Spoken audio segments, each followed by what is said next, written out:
peckers and pleasers alike. How are we doing today? Good. Doing well. Good, It's good. Sunday. That's usually when we do checkpoint. Yes. So, yeah, that's... It's been a while, though. We're all kind of out of practice. Yeah, a little bit. That's true. I mean, we've been out of it because we had a lot of combat in the past few episodes, but I'm just going to say this ahead of time. This is going to be a bit of a longer checkpoint because of that. So buckle up, folks, because we got lots to talk about. A mega episode. So, I am Keni, your fortunate host. Foaly as my co-host for our Hungry for Fleshed Out answers. Hello. Xeno, our Swamp Witch Swarmonger. It me. I'd be here too. Grem, our Robot Master and beloved gnome. Howdy. Beardy, our beloved DM Daddy. Hello. And Skrewy, our rock-hard holy man. Howdy. You'll... Howdy, howdy. Howdy, howdy, howdy. Let me just open up my space soda. Yeah.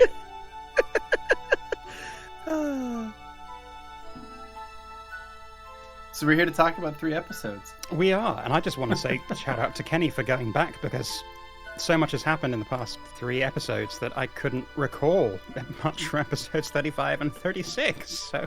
Oh yeah, I went and reviewed the episodes and decided to pull them out. We're gonna start real quick with episode... I don't know how quick it is, actually. That's a fucking lie. We're just gonna start with episode 35, Black Lotus Betrayal. And we're gonna start out with the fucking mammoths. Fucking mid. Oh boy. Oh, That boy. was the hardest one. That was the hardest fight. It was the most yeah. grueling one for sure. I don't. Yeah. It certainly wasn't the hardest one for me. I had actually enjoyed it by the end, but it was definitely fucking grueling. Well, you It were was a running grind. around gyrating, weren't you? Helping. Oscillating. I've heard Helping. both ways. Yeah. To me, it was Can't as see it from the grueling hips as down here. the ice worms. Yeah. We had Well, yeah. 2 people. Well, let's see. Riz fell during that fight, correct? Yeah, I went down. And Petravian almost got gutted as well. If we're talking the whole campaign, yeah. Probably the ice worms. But I think as far as the arena goes, I felt like the mammoths were the most grueling shit. Yeah. They took so long to kill. And they were Yeah. immune to so many different... Yeah, they They're had... such like, good the will saves. saves were great, the reflex Reflex save. save? Oh my The will god. save's Yeah. so good. I'm missing one. Will save, reflex save, what's the third one? Fortitude. Their Fortitude. fortitude was absurd. I think they had plus 28 on the Yeah, fortitude the saves. reflex was Okay, the one that that I kinda could get makes them sense. at least. Yeah. I can't believe their will is so good. Why are these Their will- giant elephants so wise? Their will was 13, I think. Plus 13. So they were just rolling really well So then as well? strictly, not well that too, but strictly the what that was coming from is the rules for creating a dire creature. Right. Specifically for a large dire creature, the rules get a little bit wonky. They just double their hit dice. So the hit dice are what determines your base saves. Right. And Fair So they went were from- just kind of twice the level. Yeah, so instead of being a 11 hit dice creature, they were a 22 hit dice creature. I Oh, And there shit. were 3 Okay. of them. Okay. So, yeah, they're pretty nasty. I feel pretty good about our win then, in hindsight. Yeah, they were pretty tough. Pretty tough monsters. Meaty. Just easily tricked by a lot of things. Yeah. Well, I mean, evidently not. It went through the I mean- blade barrier like it was nothing. And then we kind of got stuck from the blade barrier. I mean, it got the kill in the end, though.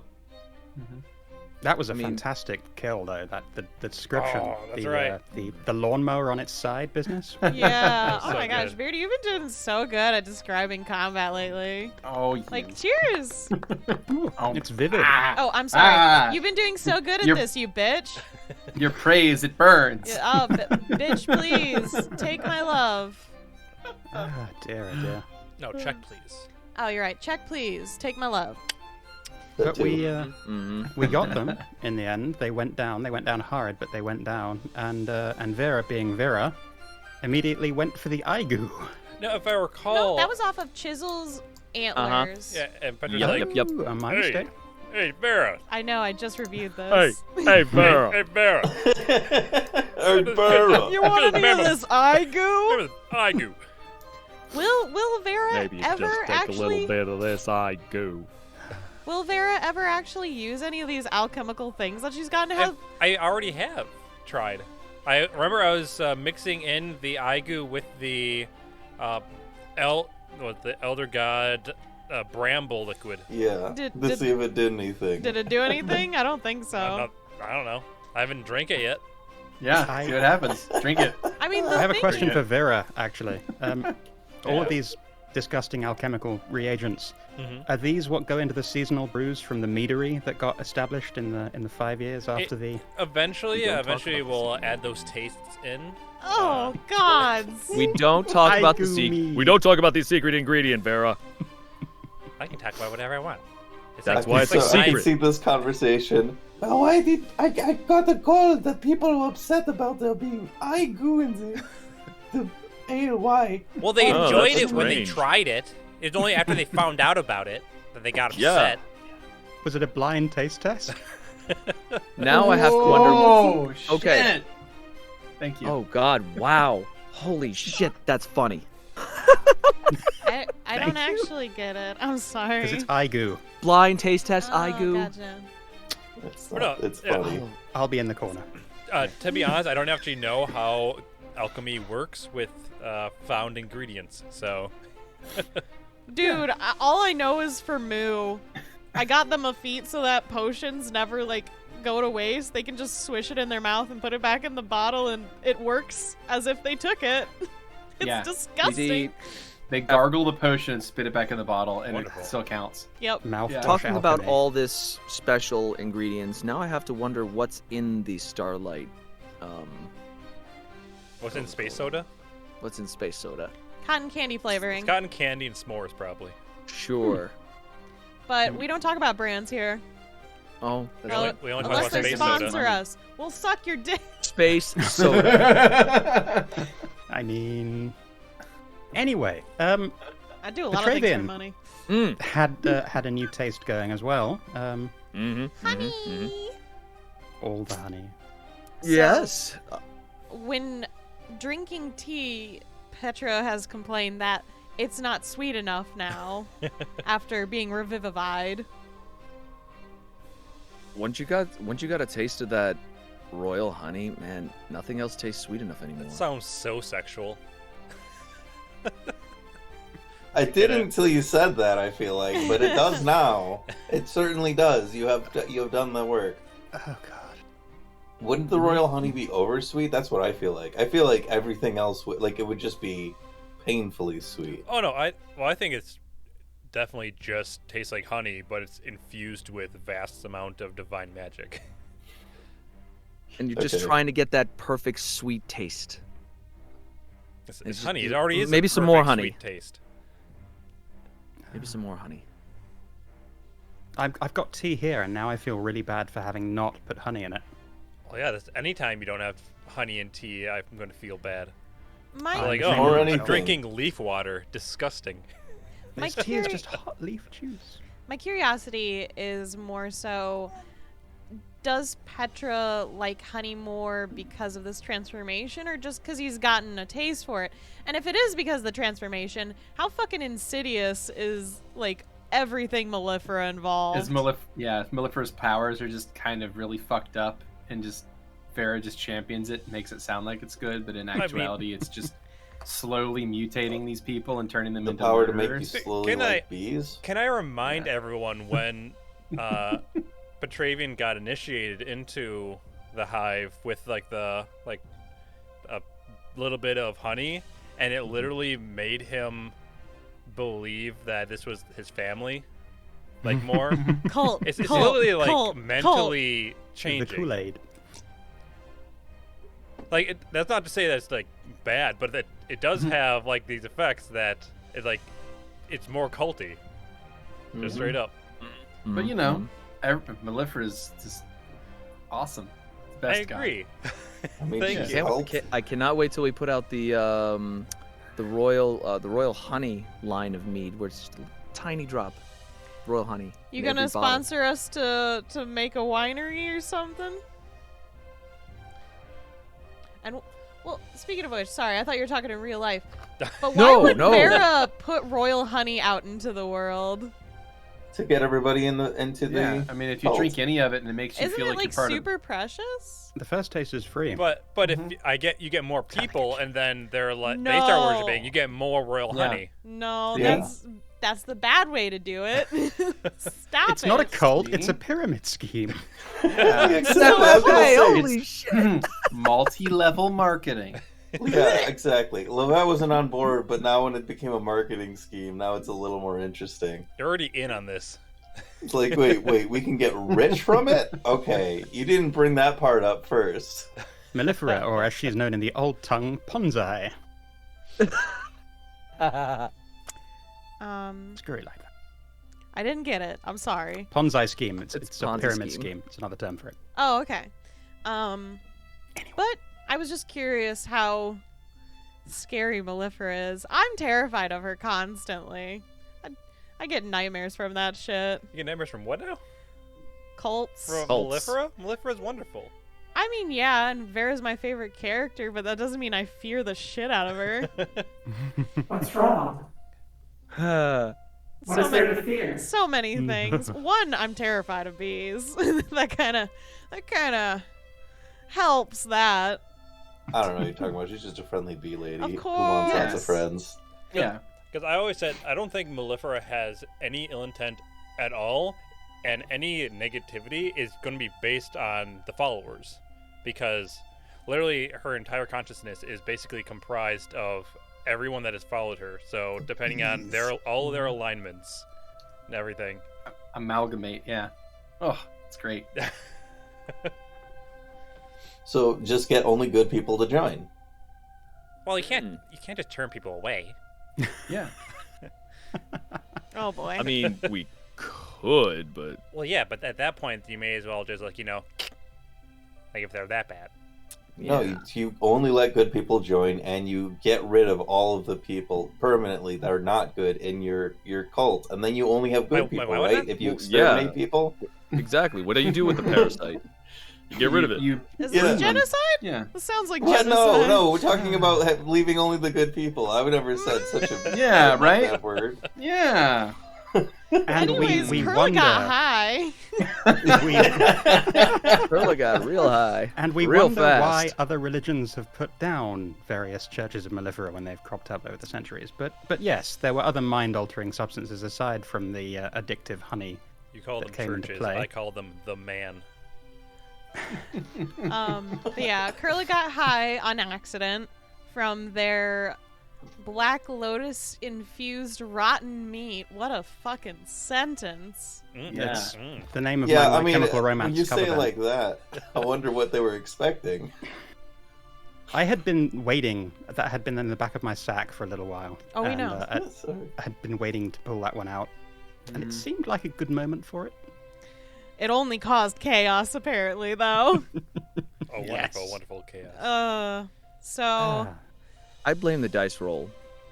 Well, so as soon as Curla starts to get high on this stuff and actually seems to enjoy the situation. like Curla's which having I a found, good day for once. I found really surprising.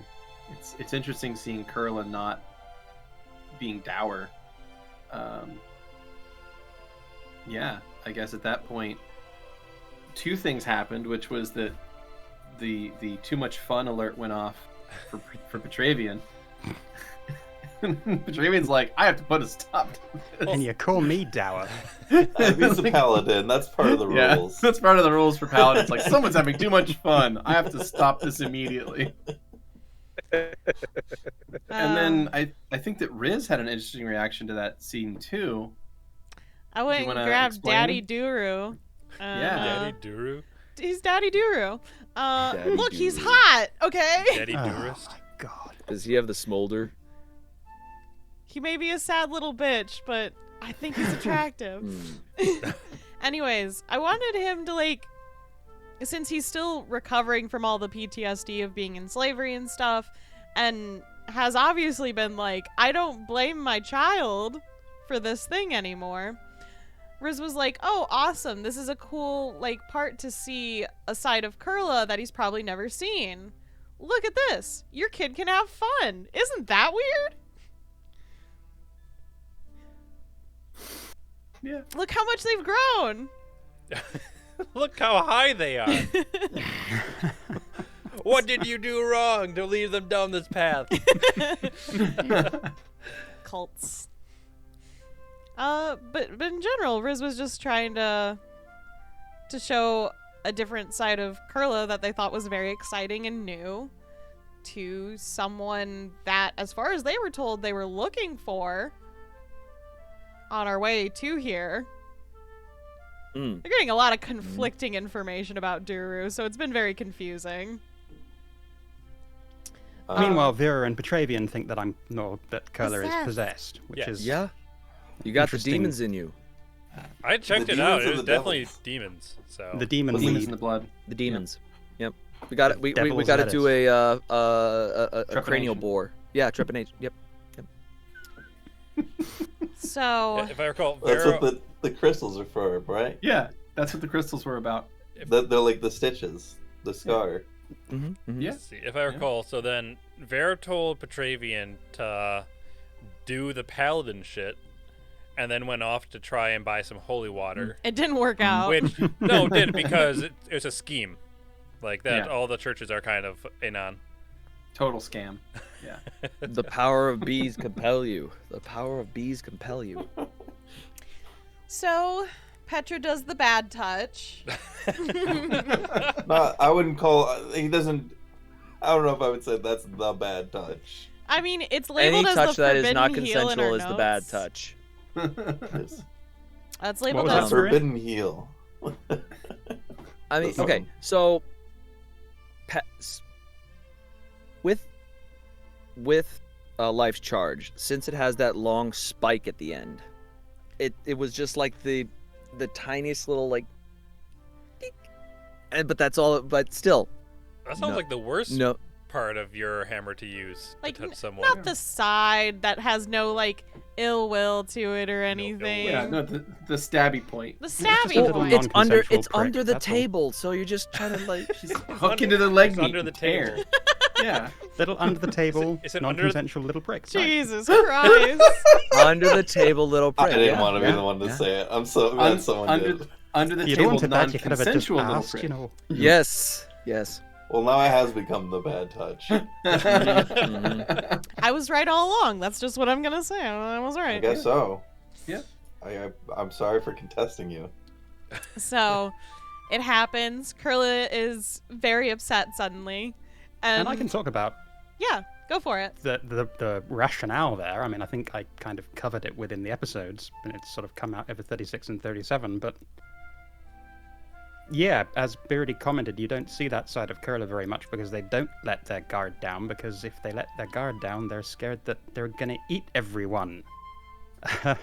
So falling into that mode unexpectedly and enjoying it, and then falling out of it, is going to result in sort of guilt over enjoying it, guilt over letting the guard down, a certain embarrassment factor.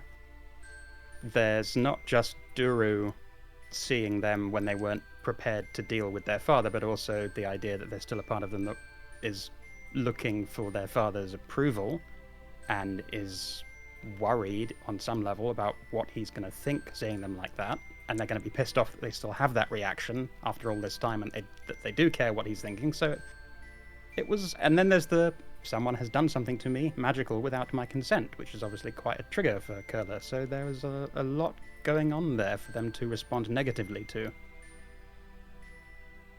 And they could just focus it directly at Petra.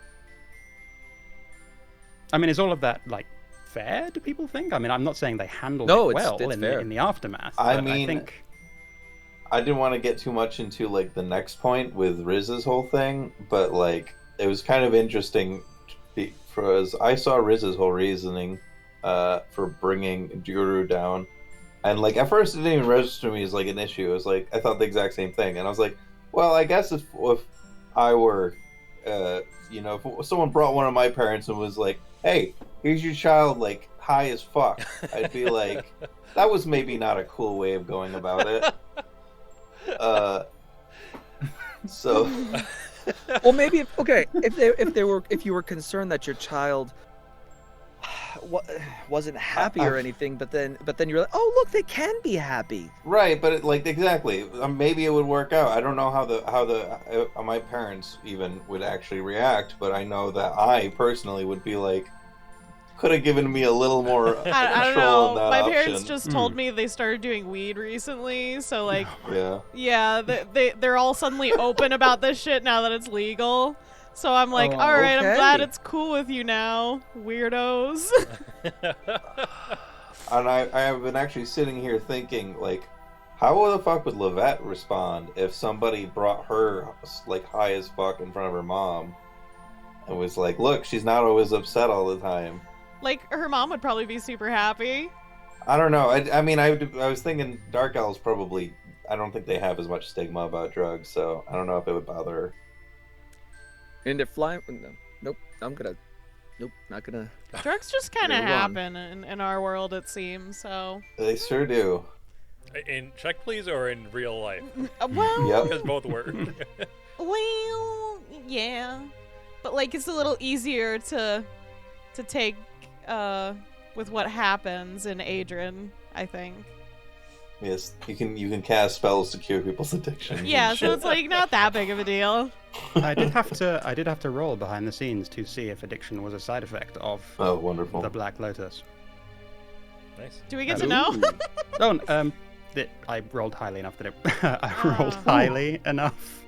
Heroin. It wasn't even intentional. But no, I evaded Wow, the that's- addiction. Yeah, and like healing and restoration spells like that aren't just gonna magically cure an addiction. Oh, aren't Right. they? Okay. I mean, thought they there's the physical side of it, but there's also the psychological impact, which Yeah. is the latter is kind of what I decided to explore a little bit. But we can get into that later on. Yeah. Because this led to conflict with Petravian and with Riz. Yay, conflict! Yay, drama! Makes for Riz good is roleplay, not right? emotionally mature. I'm just gonna say that. So they had an in-depth conversation with Petravian about whether or not you should apologize for something if you don't feel bad about it. AKA, is lying better than easing someone's feelings? Do you remember what you said, Skrewy? Wow, that was weird. Yes, I said it's okay-ish. If the outcome is good. Yeah. And I If the was just out- like, the moral The paladin compass! here. Yeah. Beautiful. I never said Petra's most definitely not a lawful good. Isn't I mean, are you sure? Am I sure? I don't know. Bring up I'm, the I'm character sorry. in your alignment. I am working off Yeah. of 2 hours of sleep. I mean, if you're changing your alignment, like let's hash that fucking out. Yeah. Be cautious because paladins are pretty I believe tricky they when it have comes to to be alignment. lawful, though, right? They have to In be this lawful system, good. I believe so. Otherwise, Yeah. you lose all your powers. Yeah. You have a strict code of behavior you have to adhere to, or you lose your powers. Unless a hive keeper paladin doesn't need that. I mean, they have to match specific code of behavior either way. Like they still have to mesh with what Their their religion. Brutus. their deity says is the right way to do things. So in that case, even a chaotic god, if they were to have a paladin, that paladin would still be lawful because they would have to adhere to the beliefs of the chaotic god, Chaos. Interesting. which would make them lawful in a weird, twisted way. D&D is So- complicated. Pathfinder So is is complicated. Mellifera is a true neutral or a neutral good? Chaotic neutral. Chaotic neutral. If only there was Chaotic. a wiki that had this listed on it.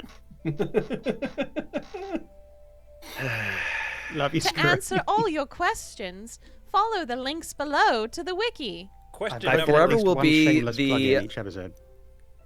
I will forever be, if this were an infomercial, the before. So the Well shots in meaning- black and white where Yeah, they're I was like gonna tripping say, over should and we dropping turn all your the camera bowls. black and white then?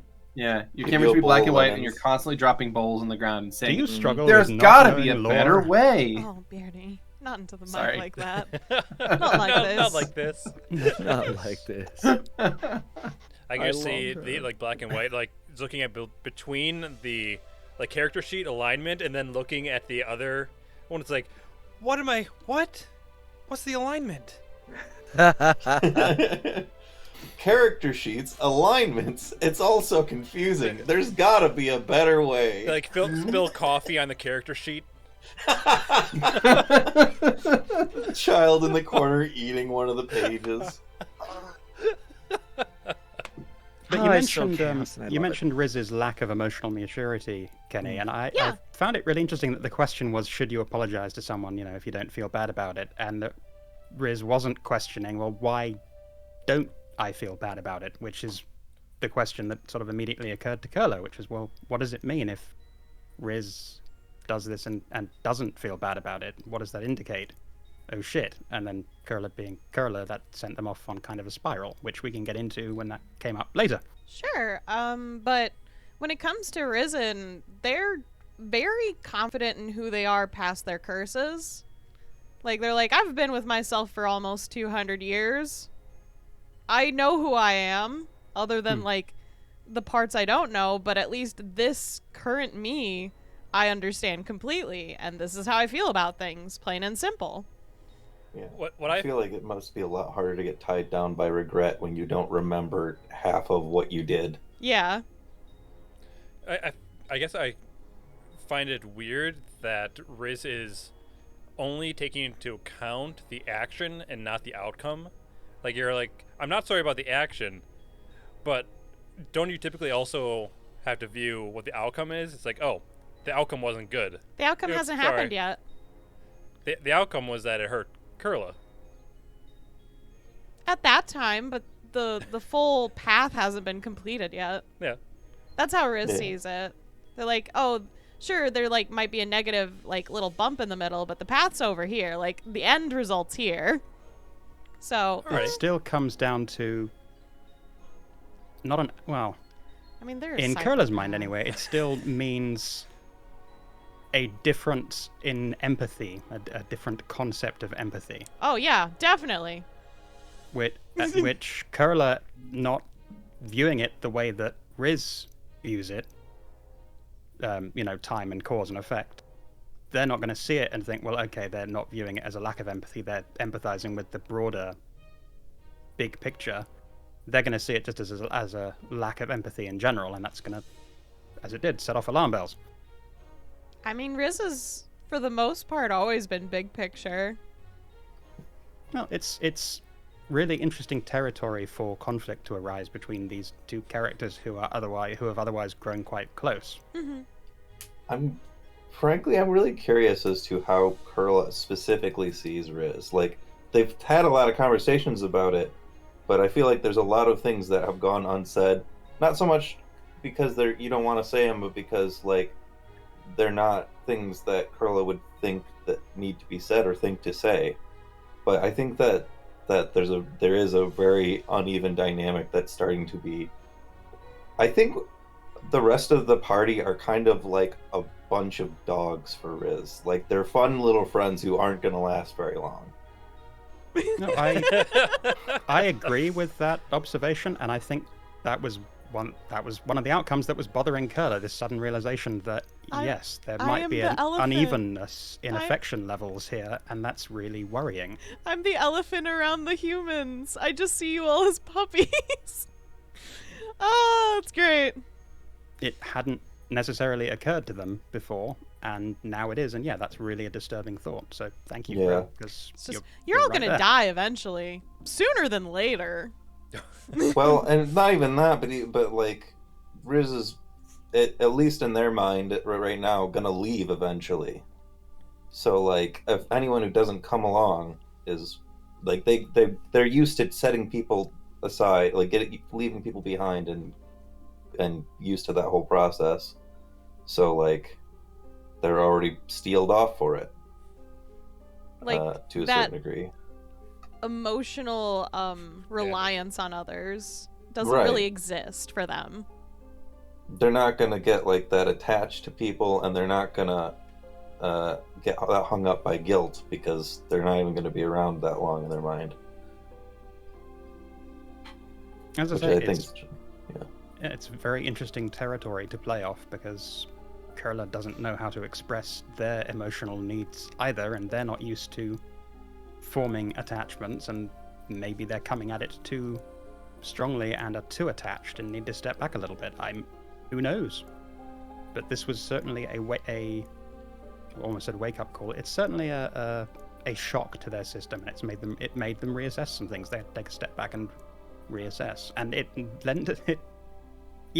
I love that it led to interesting dynamics between Kurla and Riz. I like that is still evolving and going to different places and not remaining static and boring. I mean, I like that. Keni, I'm not going to speak for you as to that, whether or not that's interesting for you to play. I think it's interesting, but I also see it as like slowly drifting apart currently. Yeah, I think that'll turn around though. Probably. It always has. I think it's really interesting because I've been seeing the opposite pattern with Levette and Riz, but I kind of want to get to that when we get to the I'm excited to talk about it. But a genuine question for everyone. Is it okay to lie if you don't feel bad about something? To say sorry? You know, it's funny. So Levette, I think, lied to Riz. I think her answer was the opposite of what she said because she performed the opposite of what she said. Because Levette does think it's okay to lie to people if it makes the situation better. Just like, that's not that often. But like, she's... in her mind, it was like, well, if somebody's like an authority figure or something, and you're going to get in trouble if you tell the truth, then yeah, it's probably a better idea to just lie about it.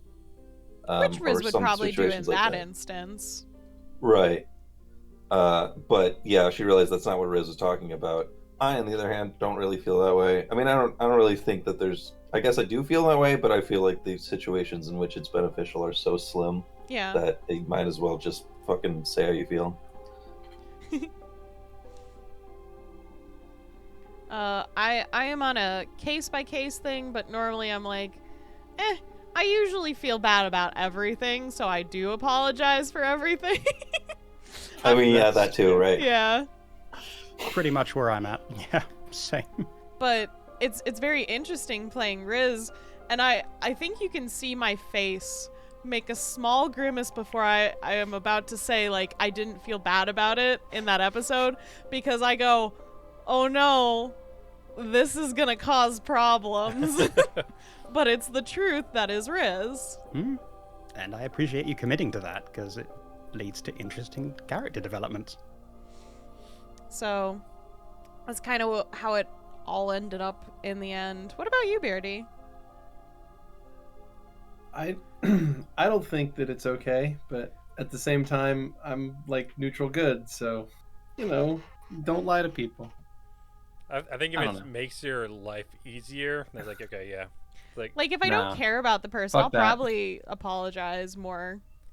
Like, I believe in the concept of white lies, but I think that all the examples that I was presented for them are wrong and bad examples. Yeah, and right? Ruin what the concept of a white lie is. It's not like saying something nice in place of the truth.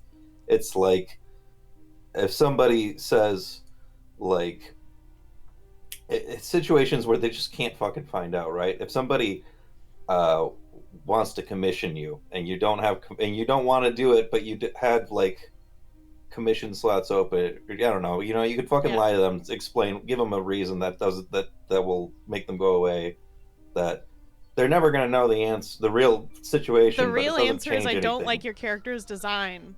Yeah, right, something like that. I don't know. It's ugly. And it sounds like not way the best more example work. either, but you get my point. Like, there are times when you fucking, like, it doesn't change anything, and it's just in real life I feel like it's usually just good for abbreviation. It's like, okay, well, There's a really long story that answers your question, but I'm just going to say I was tired or whatever. Mm-hmm. And I think everybody does that to some extent. And I just feel guilty about it afterwards. That's all. The thing is, Riz doesn't feel guilty about that shit. Right. They're Yeah, exactly. fucking crazy. Strangely enough, Vera would, because in Vera's like I still think that Vera is slightly lawful because they completely function on a code. Like they don't lie, but they'll kill people who deserve it in their mind. Yeah. It's very interesting. Riz and Vera are very similar characters and yet very different characters at the same time. Mm-hmm. Yeah, kind of a mirror. Yeah. Black Mirror. Man in the mirror. Ow! But moving on from the moral dilemma, Riz was able to peer into Petravian's description of the old gardener, and it was revealed to be Eden's champion / Herald. Yeah. Hi, Herald. Hi. Yeah. How do you feel about that, Skrewy?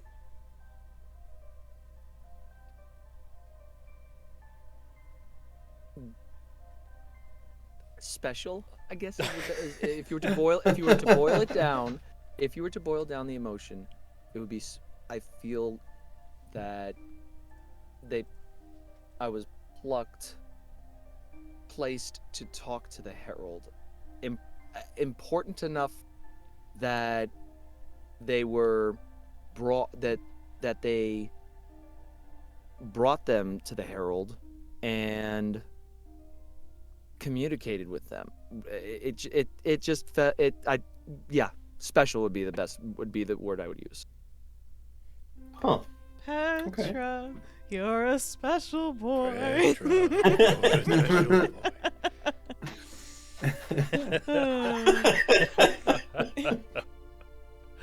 The Tonka truck body. And the the reveal of the gardener's identity was not the only thing that got revealed about Petra's encounter. Yeah. And of course, Riz being Riz, what was revealed didn't stay secret for long. No. I mean, the rest of the party doesn't know. But True. anyways, I gave Cloak a freebie because I felt bad for hurting the boy. for giving him a bad taste in his mouth. I see, you feel bad for hurting Cloak's feelings. Because the gods have been Riz's family from the beginning.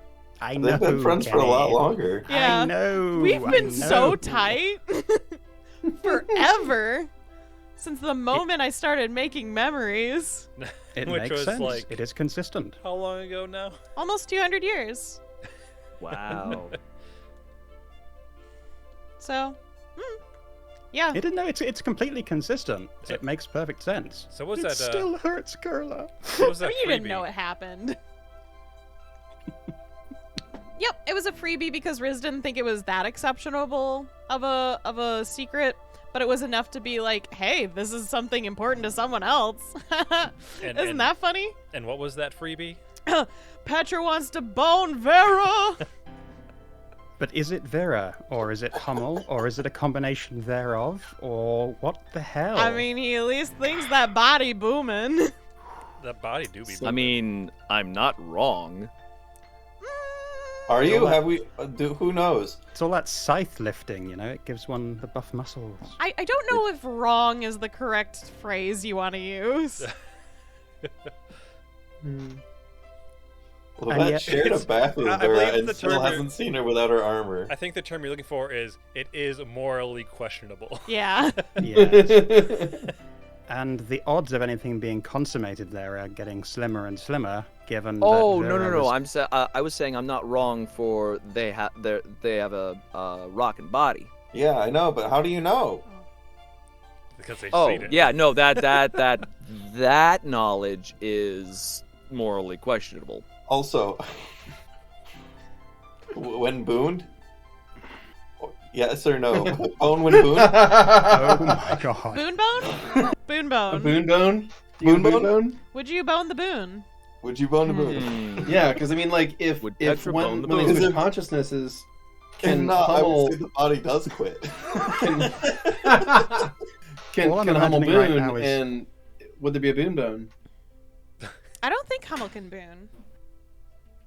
I don't know. But are All you I'm imagining attracted right to now Vera, is- Wall, Wasp, and stuff?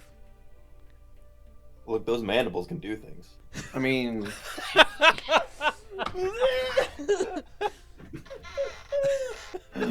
We need the meme image where it's, the couple. I consent. Didn't you forget to ask someone? And it's just Mellifera as a bee in the background. Use the stinger. Where? But odds of that progressing are getting slimmer because Vera is not particularly pleased with Petravian right now, or wasn't at that moment in time. Nope. Because Petravian wasn't quite able to explain Anything. To what was he trying anyone. to explain exactly To what happened anyone. and Yeah. If I- who No, was it. Yeah. So, Yeah, no. with the words used, Petra was saying that Eden gave him his arm. Yeah. Those were the It was ones that supposed- came out. Yes. which I mean, I think that's fairly accurate. But using the power that was given from Yeah, but tell him, Vera, that is a Mellifera. bad idea. Yeah. Yeah, no, yeah, absolutely. I would Yeah. like that whole Dumb line to idea. not hurt someone's Don't feelings. say that to Vera. Oh, it's not about 'Cause, hurting like, feelings, it's getting hurt by her. We're coming back to the white lie thing. That's This is a great self-preservation. example. Of Great what example. Vera This is is a great one. right. Yeah. A broken Tell Vera face what is she a wants hurt to feeling. hear. She's not gonna fucking care either way. She's just gonna kill you if she doesn't hear what she wants to. Yeah. God, she terrifies me. That's not healthy. You're just figuring that out. Vera, wait, no, are you only- insinuating that Vera is not a healthy, well-adjusted adult? If only there was a lawful good person in the hive to show them what the right thing to do was. Oh, Yeah. wait. Well, there was Wait, a If friendship only there based was on some fear wait, is wait. dysfunctional? If What? only there Satanic was guiding some kind of like bridge between Edenism and Mellifera worship that could like we're gonna have to find one, I stabilize the both religions and get their relationship healthy. Oh, If only there was someone that could Riz. do that. It's Riz. Riz! So, got it. Got the assignment. love- I'm on it. And hate all of you. The twist is it turns out to be Curler and not It was Kurla all along. The It was question Betlef. for Look. me is how do I mean, as a player, explain to essentially the character, to the not the opposing character, but the opposite character, that what their shit is doing is wrong, is not the right way to do it. Gently. Or Soul did it. Yeah. Yeah. I don't even know. Stand up to Vera. Good I luck. was going to say, how about not backing down as soon as there's any resistance? Yeah, like Petra's too concerned with like pleasing Vera to actually help Vera. That's In really bed. well put, actually. I think. Yeah. That's And to be honest, I can help you out quite a bit with that portion of things. I was once just you really get that church patient. going. I helped out, and then Vera listened to me.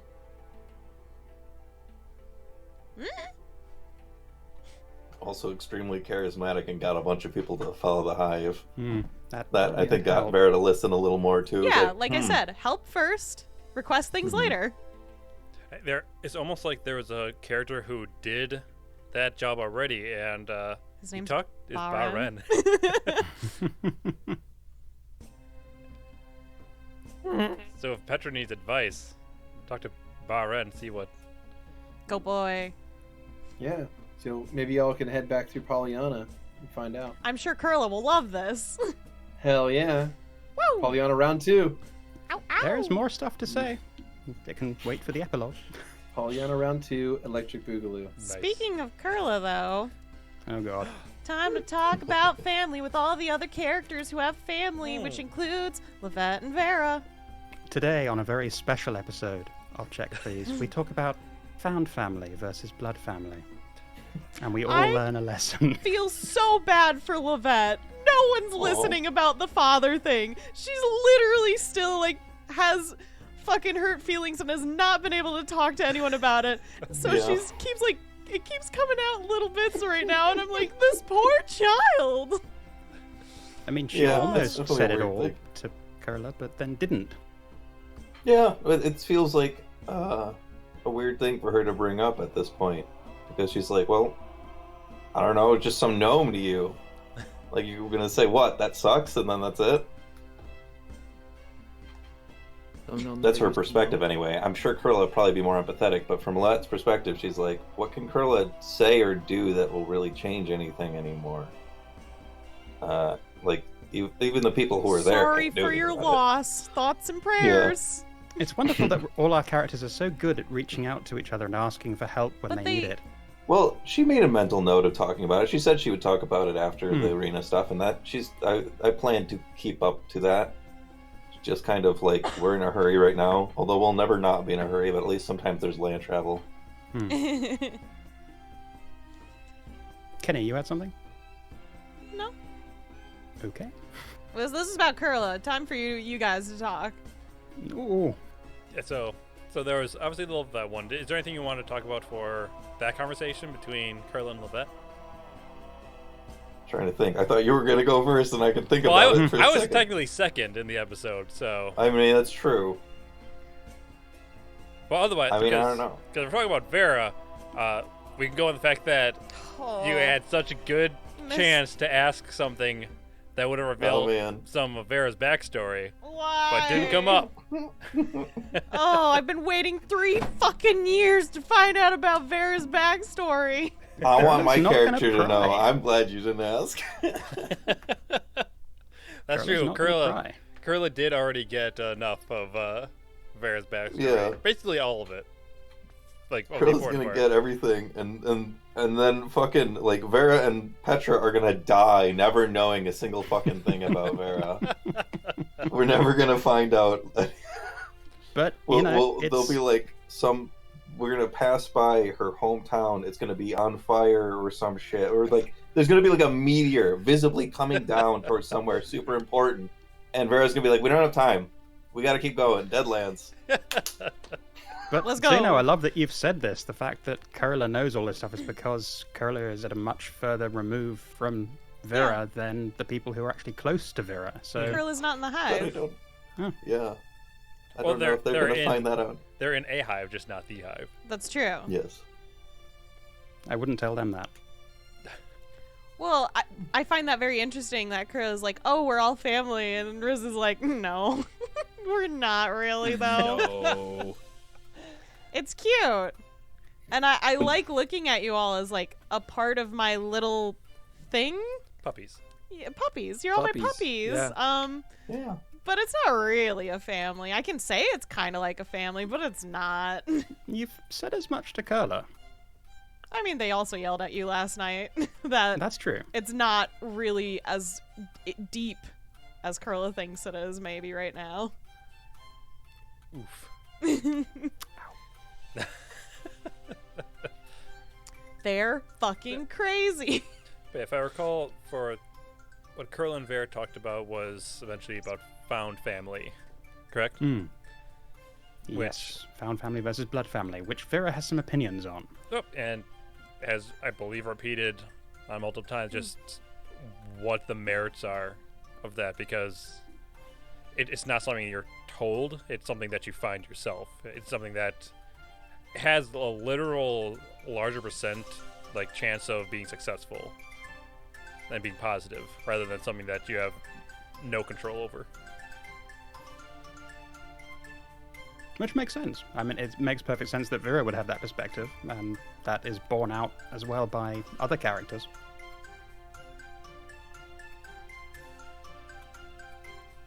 But then there's also Chisel. Oh, Chisel. Which I'd like to say, this next point sounds like the clickbait for a YouTube video. The Chisel likes Kurla more than Petra? Sorry. I was just trying to get this shit down fast. Oh, we need more question marks for that. At least 4. Yeah, more question marks, or like maybe it should be like top 5 reasons Chisel likes Kurla more than Petra. And then like a picture of Skrewy. No, then the Skrewy face that we got the fucking icon of. The from, poggers? from- The poggers? Yeah, that one. Yeah. I feel a little bad about that. It kind of twists with all the shit that has happened to Chisel this season, with regards to Chisel and Petravian and what the relationship is. It kind of feels like twisting the knife that Chisel seems to like Curler a little bit more. Petravian needs Chisel right now, hence trying to get Maybe the don't two of them suplex to your be fucking closer. deer then. Or summon him to fights where he can't help but can't get hurt. Oh, Chisel deserved to get suplexed. Yeah, I mean- I think the suplexing was whatever. I mean, okay, I don't really fucking feel strongly about it. I I don't know my flowers. I find it very interesting that we throw Chisel in. We have him jump around to take hits, and then he doesn't do anything besides get hurt in these. Yeah, I think I feel kind of bad too because I've got my mechanical companion, and I get to have a really good relationship with him, and so I want Skrewy to have his character have a good relationship with his mount, but like. Also, I can totally see Chisel's point of view, and he doesn't. He's sure got a fucking tough situation. Even aside from the extra knowledge that we have about the glade and all that shit, he just shows up to get beat up and then leaves all the time. And Petra mostly just gives him shit. And now he's got B-wings that he never asked for. Well, I mean, the B-wings, whatever. I feel bad about that, but Petra's also got a big golden arm they never asked for, and while he probably wants that more, it's just luck of the draw, right? Like, neither of them asked for it. But, like, fucking... Yeah, I don't know, I guess that's that. I don't know. My actions suggested I've been asking for my mount to be hating me and my arm hacked off. Sounds like I've been asking for it. Notably, you introduced Chisel with him being angry at you in season 1. So I'm trying to True. figure out, why did you do this to yourself? Like, did you want him to hate you? Because you started with him Well, I think explaining you to wanted the us. same grumpy dynamic that you have with Horse. Horse Horse is that was seems dumb. kind of Season grumpy. one. Yeah, but Horse seems standoffish often, right? You have that sort of bickering. It's I know. not a real horse. But that's not the point. The Yeah. dynamic that Riz and Horse have, I think, is what you were going for, right? Of kind of like arguing with the mount and stuff like that. Skrewy. It got real violent. That's all. Yeah. I mean, like my suggestion. I don't know. Who knows how if Petra comes up with this, how he comes up with it, but just do like some nice shit to counter, like, which I guess you have been trying to, right? But like, find out what Chisel wants. He's also and give not him a something. horse. I noticed Yeah. you treat him like a horse. Yeah, that too. If He's it helps, intelligent enough. Curler can pretend to try to eat Chisel, and you can rescue Chisel, and then be the big hero, and maybe Chisel will suddenly hate Curler and love Petra more. Buy him some oats. Ooh, Like, Corn. I mean, They like Corn. corn. do they? I like corn too. Got some good songs. Skrewy, what's up? No, it's not that I want them to force them to like me, or to. I It's just not forcing. That's just doing something nice. yeah. That's I how you want get to do people to nice- like you in real life. I've Yeah. played so many dating sims. It's like fucking real. What, You buying get them oats? people things and they like you more. That's how the world works. That's true. I play Dead or Alive beach volleyball. Except for they never like you. It's just like real life. Eh. Actually, never had that. I will continue trying to make. I'd be happy if he just didn't hate me. So what are your plans to Reverse mitigate that? Yeah, Or to avoid reverse him that. hating you. Just hoping. Because you can't just make No, someone not take hate him you out. without actions. Take him out to a nice field. Let him hang out there, and Buy some... it's hard to ask. Okay, so what do you Just want ask to him. do? And Yeah. yeah, you know, I ask him things, and Chisel snorts. That's You're what I not- get from him. Riz has literally told you they understand what your elk says. Yeah. Oh my god, has everyone missed this? What do you say? No, I haven't. I said that Riz has literally said that they understand what Chisel is saying. Yeah. Have they? I don't remember that. How are they able to do that? That's just gone. That's I okay. mean, That. I'm gonna keep that he close can to the technically chest. also, like, if it's really necessary, he can technically wear the tiny hat. Tiniest hat. Put it on his Anyway. head so he can say a few things. Well, pivoting off the chisel, Kurla and Petra then also had a conversation about religion and the issues that Dravian was having interpreting what had happened with Mellifera and Eden, and uncertainty about where to go. And they both apparently took different things from that conversation.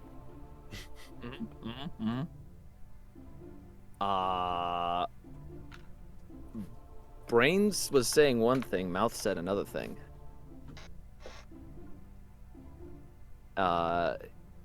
Petra's most definitely not done with Eden. But it came out as if he was. And he didn't know how to rectify that at the time. Now, I Other haven't shit gone- got in the way. Go ahead. Sorry, go ahead. No, go ahead. I don't understand though. What's the thought process? Petra, thought his process? feelings are that he's not done with Eden. However, he said the exact opposite of that out loud somehow. Well, Kenny, you went back and were listening to various points in the episode. Yep. What was the phrasing? How ambiguous was Oh it? my god. He started talking in platitudes when he just, like, gave up on the conversation, it feels like. Like, he was just like, well, here's the thing. He said one sentence, Kurla went in for confirmation, and then he never said yes or no, but the platitudes made it sound like he was confirming what Kurla asked about just worshipping Mellifera. Okay. And So it wasn't a... became like a confusion between, like, all parties in that moment. Who do you worship, Petra? An eye for an eye makes the whole world blind. Yep. I mean, I think I actually... I can't recall now, but I think I had misinterpreted it as a player, not just as the character. So that's on me as much as on you, Skrewy. Yeah, that's me. That's all on me.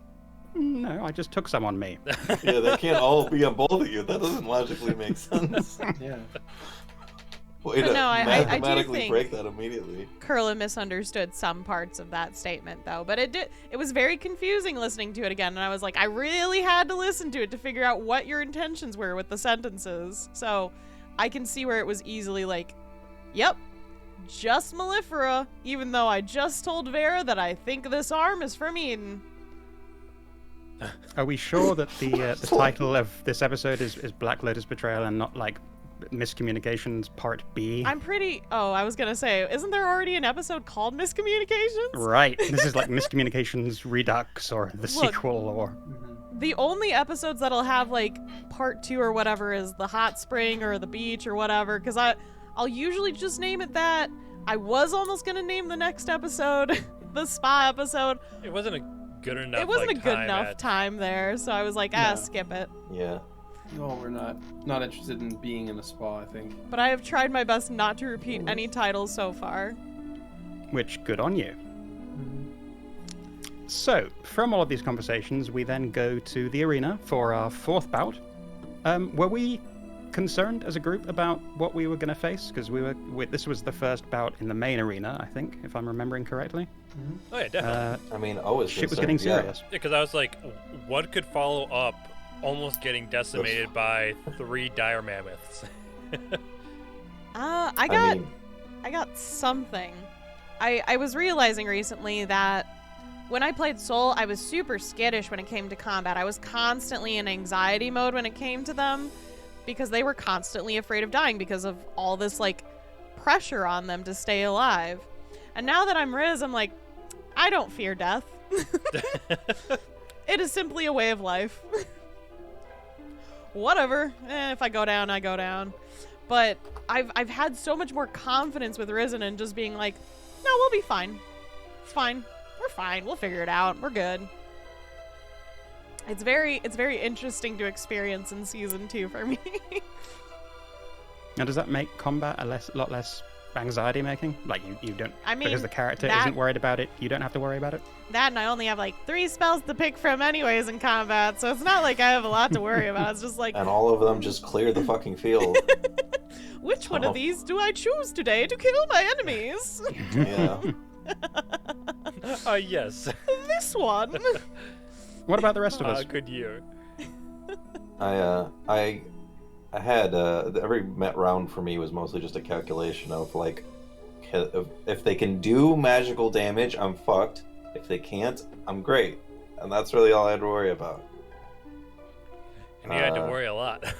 Yeah, so I was like, I mean, like all of the preparation steps were like, do I dunk heavily into making sure I can bypass resistances and protect myself from magical attacks, or do I go all in to just damage output, and if it's something that doesn't do magical attacks, then the oscillating phase generator will save me and Archie can just fucking wail on him.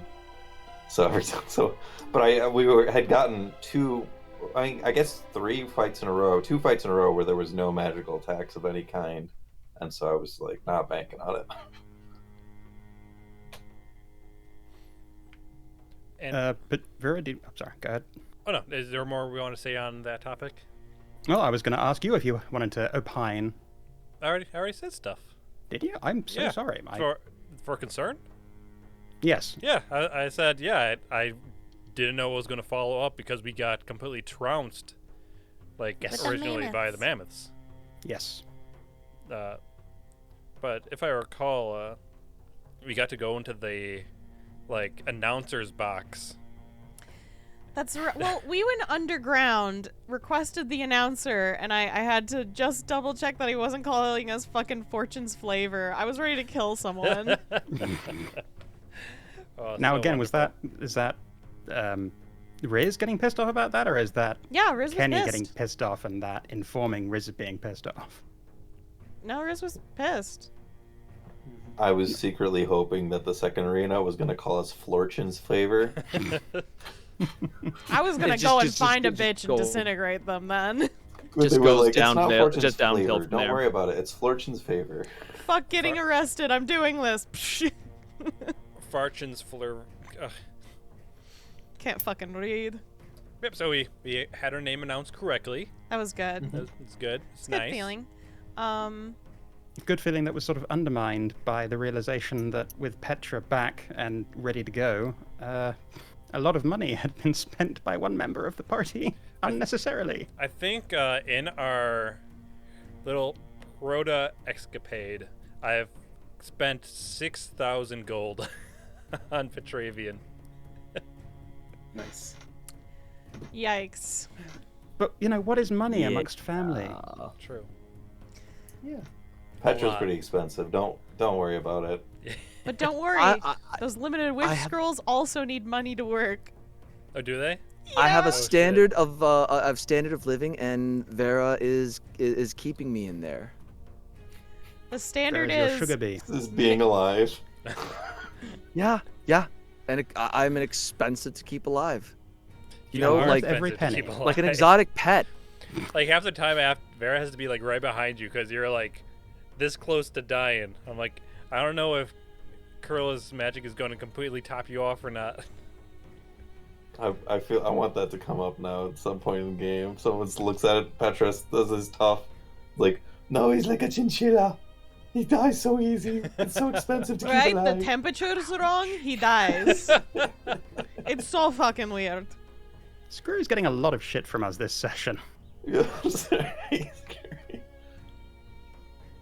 Love you, Skrewy, and But- Petravian is wonderful good fun. Continuing on to the next bout, we then faced Shadows, which Levette almost died. That was That was rough. scary. Mm. I'm sorry I had to wait so that they're all close enough to kill them. I mean, I didn't act. I was a little worried but I was like, you know, if we got these guys, like I didn't think I was the key to the puzzle there. Riz was definitely the key there. So I was like, as long as Riz kills them before I'm dead, I'm fine. Which is exactly what happened. Yeah. I'm sorry, Beardy, about Rizen's zappy good times. Oh no, there's nothing to be sorry Okay, about. I didn't know if that was supposed to be like a 2-round fight or just a 1-round fight. I love I that would've that's what gotten you're to it considered sooner. like any combat. Is this a 1-round fight or a 2-round fight? I gotta send stronger enemies at you all if that's the case. You already sent after us the mammoths. The mammoths What are were you so talking about? bad. Oh my god. That I was legit like, oh no. We're just gonna find dire mammoths everywhere now. We're gonna go into a tomb Yep. and there's gonna be 3 dire mammoths just waiting for us. That was What? suddenly a surge in Like little ones. population. No wonder they had some of these under the arena. Look, it's We're very. gonna It's an infestation. we solve some political intrigue and it's like the Duke was actually a dire mammoth all along. It's like, well, I guess we'll join forces with them.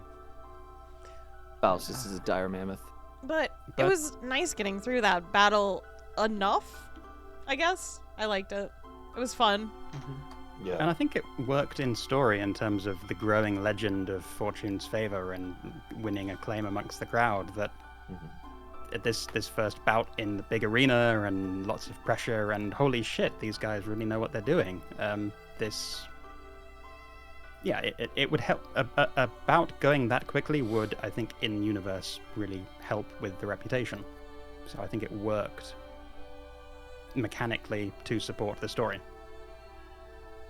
Yeah, having the first round go super fast probably wasn't much of a showing, but I feel like once you get to that point, the gloves are off. They're getting the show they're getting. We do what we can to survive, and if it goes real fast, then hope they didn't blink. 12-second It is fight. 6 okay. seconds per round. Yeah, but I don't think that the lightning bolt takes the full 6 seconds to kill everybody. It's very slow lightning. It's- It's like, no! Oh god, it's Terrifying. coming for me. Just move out of the way. Oh, Oh, it's coming at God. me. I'm gonna step back. Move! Move the other way. This fucking Prometheus? God damn it. Towards it? Okay. Yeah, they're running away from the thing in the way it's going. Yeah. Well, Like that. go ahead, Beardy. Oh, I was just gonna say like the video of that dude The- cutting a tree the down I saw tree, yeah. recently. It was Oh amazing. my god. I'm still thinking about it. But thanks to that, we all got nicknames for being in this new, bigger arena that we once saw Petra die in. Fun times. Yeah, Actually, that's I a died question right that over we there. should ask Petravian. Skrewy, how did it feel as for Petravian to be back in the arena so quickly after? Yeah, I was actually wondering the same thing. Like, I mean, where it's interesting where you. I thought that being in the place he died would be more emotional for him than it really seemed to be. But I mean, maybe that's just that for Petra that doesn't matter as much. No, I don't think he's truly processed his death. So He's it- died enough times and come back. Yeah. So at some point you're like, "Hey, Death. Hey, Petra," and you just Wait, how many times has Petra died? Well, I mean, Ish ripped his head off, and then he got his soul sucked he didn't. out. Well, it's right, but like, my point is that from Petra's perspective, like, death is not that big of a shock to him because, sure, he might not technically die in those instances, but it's still like, It's Kind either of. that or like maybe he's at a point where I'm like, I just keep coming back from like all yeah, the bad I'm- shit, so I'm wondering I'm if Petra fine. thinks he's invincible. I'm invincible, baby. If he thinks he can't stay dead. die. I mean, really though, it seems like at this point, I wonder, does Petra have a sense that like, if he dies, there will always be someone to get him? There, like either Vera will get him back, or Kurla will get him back, or the gods will just hand him a freebie like they did. which was because of the honey, but like from his perspective, he just died fully, and they still were like, okay, go on back. I will say this instance was most definitely like he's definitely thinks he's the god's got his back right now. Yeah, Oh dear. it's fascinating. That can't possibly end well. I mean, it could end well. He could just not die again. I'm sure it For a will while. be fine. Sure. What if the Lend will. gods do have your back, and they will always send you back, even if you die naturally? Oh. Well, at do I that point, turn is into a it the lich? gods having their back, or is it the gods just not wanting him to be there? Aw, that's sad. Which is really mean of the gods. Just Eden and Mellifera can't decide where the soul needs to go, so just like Yeah. keep singing There back we to- go. He'll just keep figure it singing out back one to day. They're Kicking like- the can down the road. Well, they're waiting for him to decide. They're like, when he leans just a little bit one way or the other, that's all we need. And then every time they Then send we'll him back, offer. and Wait, he's are like, you- pure 50-50. Are you implying that he's been pure 50-50 ever? No, just Never. when he dies. Okay. Ah, Nah, it wavers all the time. They're waiting Yeah. for the bridge so that he can go between both. But Yes, it's under there we go. construction, so There we go. Oh, My God. job He's the one isn't who's done building yet. it. so it's Yeah, gonna take, exactly. It takes about how It's long? It'd be union like work. 10 It's years union to make it, construction work. probably. So At least. he doesn't have the right hammer. They're all war hammers. He doesn't have a good framing nailer. He needs a construction hammer. I mean, Yes. I find it very Exactly. interesting that Petra is now very much so like, I know what my purpose is. What is the purpose? You've said this statement, Yeah. but you have not explained what it is. The purpose is to try to get the hive to, at least for in his mind,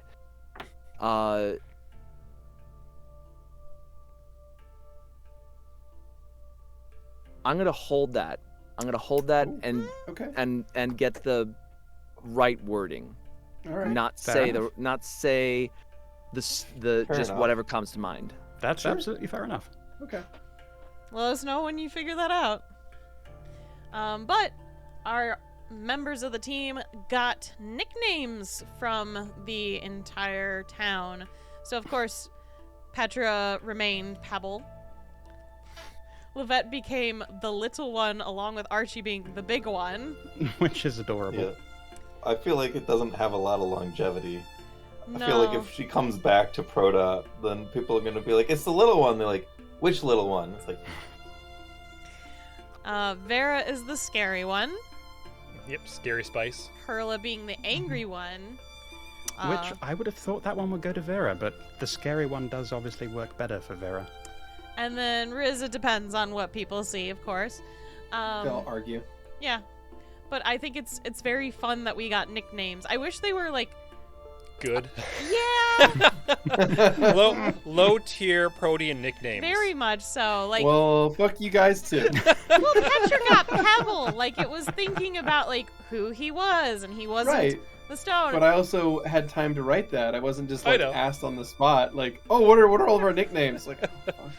It's I've not- already stuck Beardy, mine in my It's my not wiki your entry. fault. It's the proteans' fault. They're very it literally unlearned. is my Yep. fault. Okay. They're just they're not not very inventive. inventive. On the, yeah. My question is, do the rest of you want these nicknames in your No. wiki pages? No? probably not. Well, I mean, Carola, I beg your pardon, Riz didn't get one, because Riz is changing. I Poor wanted Riz. one. Riz deserves a nickname. I wanted a cool one. What do you why don't you make up a nickname right now? No, that's stupid. Beardy. You can't make Beardy, up we need a weird one. nickname. Cool one. There we go. There The we weird go. one. It's the weird Oh. one. The weird one? Fuck off, Yeah, the weird Beardy. As you asked. It's not something cool that involves like any of our spells or anything. I feel like the colloquial nickname was the one who did that lightning spell, but that's kind of tapered Yeah, off because it's kind a of bit a long. Yeah, it's kind of long-winded. You can't really sell that on a t-shirt. The lightning spear. There you Right. go. And Yeah, no one can that's really- cooler. Thank And you. no one can. Right, but no, also nobody can agree what you look like. So like, well, how do we merchandise this person if no one can agree what they look like? You just use magical hands with lightning coming out of it. Easy. Contemporary artwork exists. I don't know about that one. Ugh. Anyway, So we succeed in the arena, and we have these wonderful new nicknames. And we go from there to a bathhouse. Well, we kind of stopped to talk about not going to Faustus's first. It's true. Yeah. And I think around that time, with us just chatting where we wanted to go, because we're in a brand new city we don't know, it seemed like Curly was getting increasingly irritated with the party. Did it? Very much so. I mean, do you want me to go into why? Or... Yeah. Because Curly was There- saying that the party was, like, discordant pretty much. At least out loud. They seemed to keep bringing that up. I think they were feeling pretty fucking discordant, and they were projecting. They Yeah. have been a mess these last few episodes, so they're seeing messes everywhere and then making messes everywhere. And then once we get to the bathhouse, because we were urged by Curly to go somewhere, then they were upset about this decision as well. It's like, what do you want? Yeah, they're this is a completely accurate assessment. They are a fucking mess. They don't know what they want, and they're not comfortable there, but they're also not comfortable going against the group, so they just kind of had to grin and bear it and pretend that it was okay, and they're not very good at pretending that things are okay when they're not. No. Yep. But you go ahead. Yep. So we went to the bathhouse, and I will say it was definitely kind of weird because there was nothing really. We were all going to different locations and stuff. Yeah. So it was very slow starting out. It's like, someone going to say something? Yeah, I almost wish we didn't have like a map for the bathhouse so we could just like imagine we all had to be in the same room then, so that we'd have more party interaction. I mean, I liked it. I was thinking, I'm glad just when we asked, like, what kind of things are to do in the city, we didn't get some commoner coming by being like, oh, the arena's real fun, you should check that out. Right? That's what I was half expecting. There's lots of things to do, but I guess I also wanted to make sure that I could show off kind of the Protean/Roman style of bathhouses, where there were literally like multiple rooms of different kinds of water. So some of them were like salt water, some were fresh water, some were cold, some were hot. Like they had this array of options given to people. So it was pretty wild stuff, like historically speaking, and I kind of wanted to bring that into Proto a bit. So, I don't know, raise of hands. Was this better than if we had gone to a fountain? I wanted to see a fountain. I like water shooting up in random Fountains are directions. fun, yes. In fact, we go out to lunch near fountains. Yeah, we go Have to you been to fountains, the like- Bellagio? Archie was able to help with the water shooting up in random directions, at least. At Oh least my god, that waves. was so It cute. was so adorable. He felt useful. Yes. Bless that boy. That was wonderful. He's Oh. too pure for us. I forgot about that, the wave pool. Yeah, Yeah. the wave pool. I just like that everyone. The episode is named after it. Wait, is it? Yeah, I What's was it gonna called? say. Making Making waves. Making Waves. Oh, that's nice. I see what you did there. Yeah. That it has multiple meanings, but Accurate on so many ways. it was inspired by Archie. Archie's just the best. Yeah. Oh, He's isn't a good he? boy. I don't know what there's to say. Yeah, Just there's that. nothing else to say. He's a good boy. He's the best. What if Archie's name, his nickname was the good boy? The good the boy. good one. The best boy.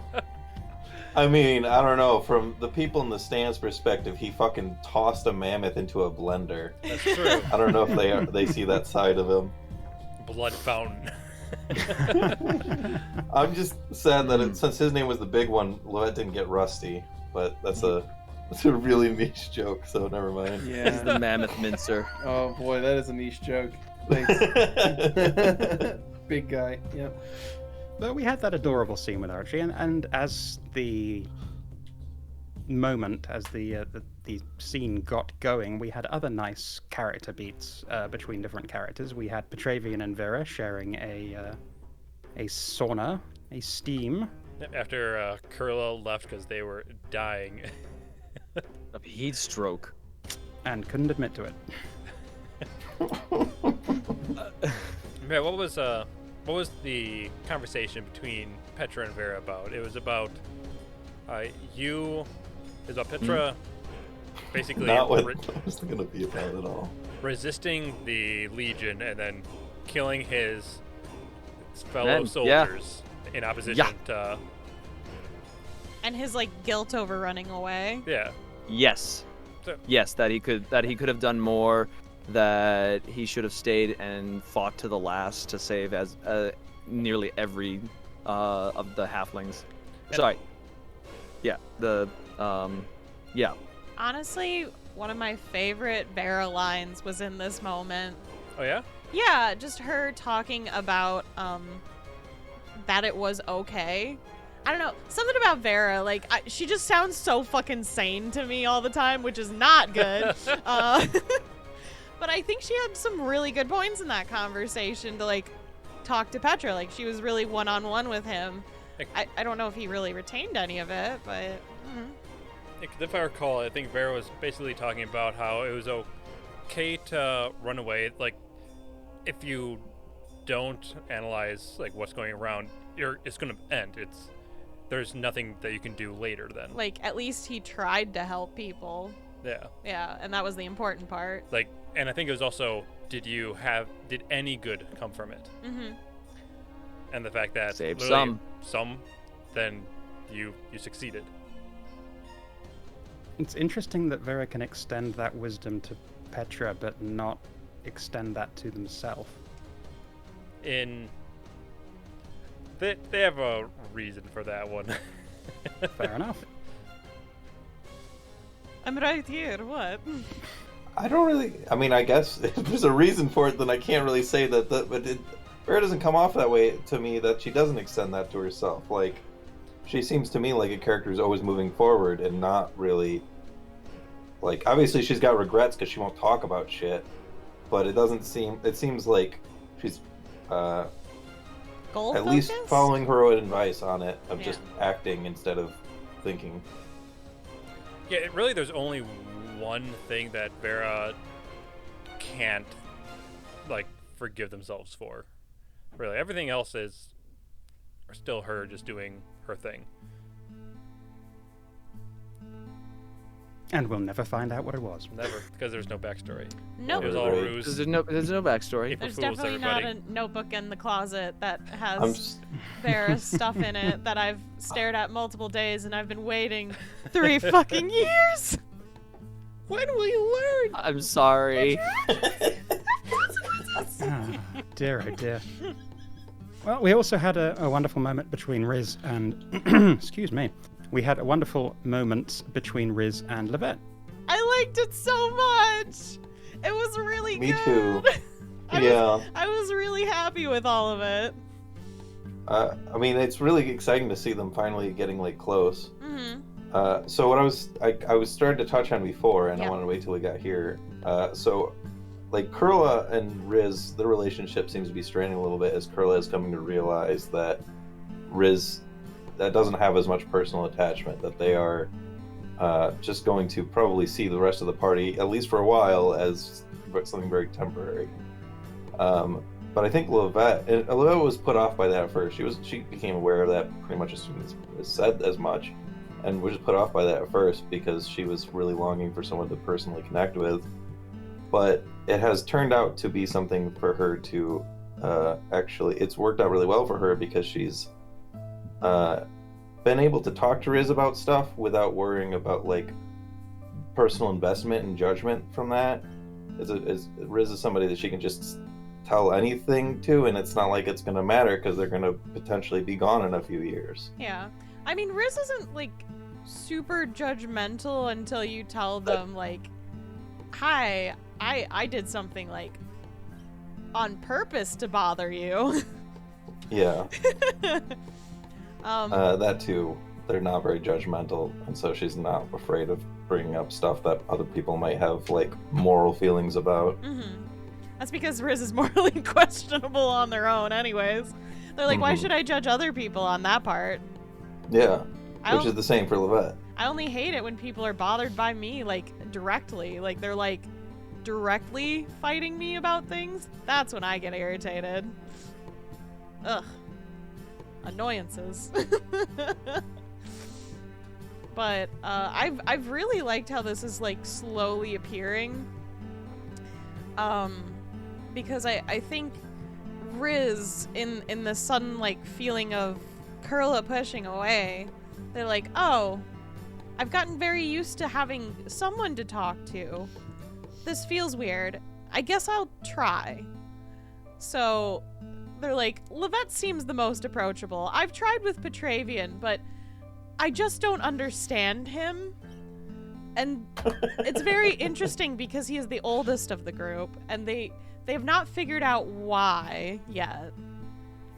Because they're Why like, they can't understand him? yeah, they're like, well, he's supposed to be mature enough. He's the oldest of the group, right?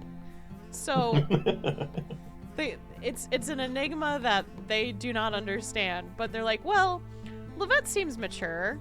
I'm going to try this. And just sit down and be like, hi, I am taking an interest in the thing you do.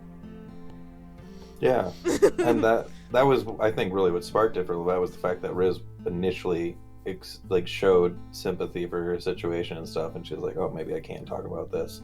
And then after long, she was like, you know, I'm not necessarily going to get a lot of, like, I'm sorry's or, like, personal empathy for it, but it also means that she can bring up anything, and it won't, like I said, she won't get judged for it. She can just kind of get like a neutral opinion on her past. So Riz is Levette's therapist.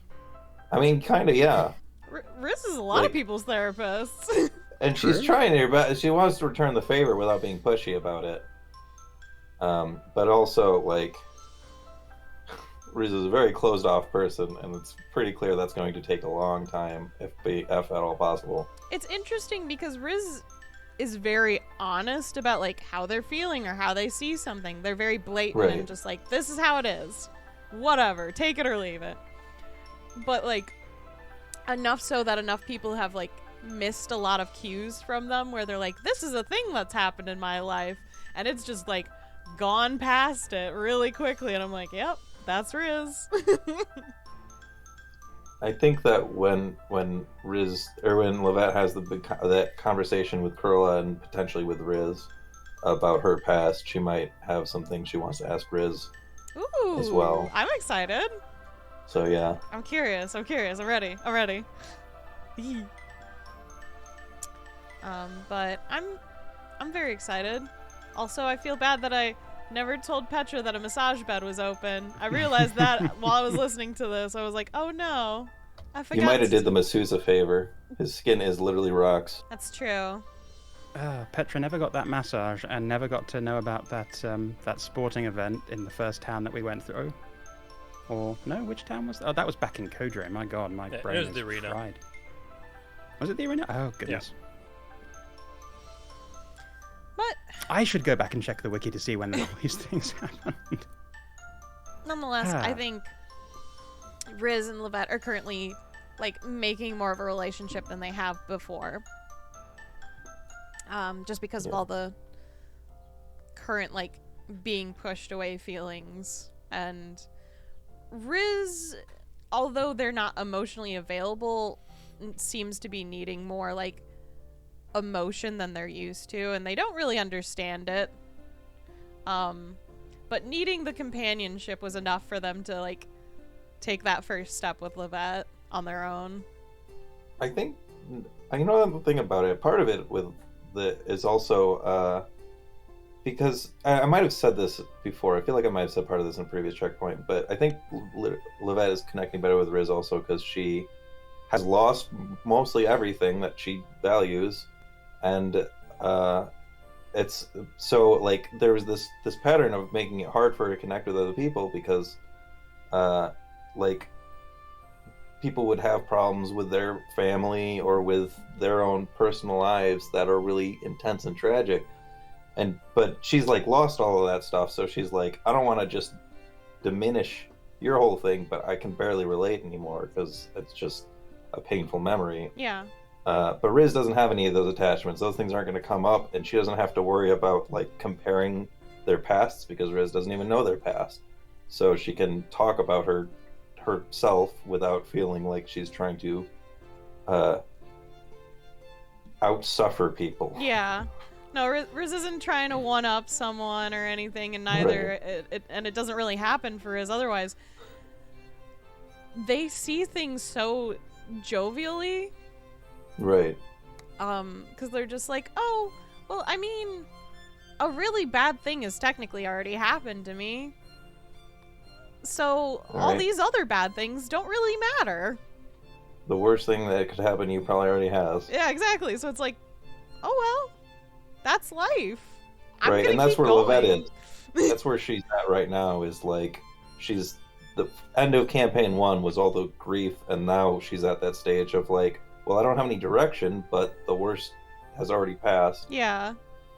Which has been mostly a boon for her, but interacting with a lot of characters, especially with Kurla, because Kurla is now going through all that stuff with their parents, where she's like, I feel for you, but also, like, that whole struggle is so gone for me. It's hard for her to relate. Or it's weird for her to try and relate, I guess. Because she obviously still does remember that stuff. It's not quite like with Riz. Yeah. That's a lot. There's a lot of detachment since they don't have all those experiences. Which makes relating to people very hard. Oh well. Gotta keep going. Gotta go Yeah, I fast. mean, what else are you gonna do? Live, get money. Well, we also had a Exactly. nice moment of character connection when it was Vera who healed up Riz after the fourth bout. Was it a character connection I think or it's just painful? Just a thing that happened. I thought it was funny because I got to finally see like a heal spell from Vera. You Yeah. gotta Which I probably know- get to get hit by her. Yeah, I know Xeno's been waiting for that, so that's why I was like, you know what? Fuck it. Yeah, give me that heal. It was very painful. I hope it was okay that I added in that they tasted honey after. Yeah, sure. Okay. It was a humorous moment, and I had fun. I don't think I've been healed by Vera yet. I think I've avoided such fate. Would you survive it? She punched Levette out the window. Levette gets back up feeling better than she did prior to the punt. Also, let's skip the next two until Skrewy gets back. He is back. Yep. Oh, we can set those screw He aside. is back. Huzzah! Hi. Hi. Had a You're right.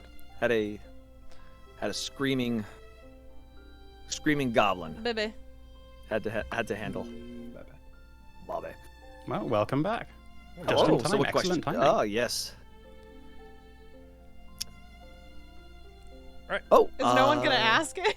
I mean, it relates to my character, so I feel weird asking it. Okay, so after all is said and done, Kurla admits to Petravian that they feel really frustrated that they liked the drugs and how freeing it felt and how terrible that is.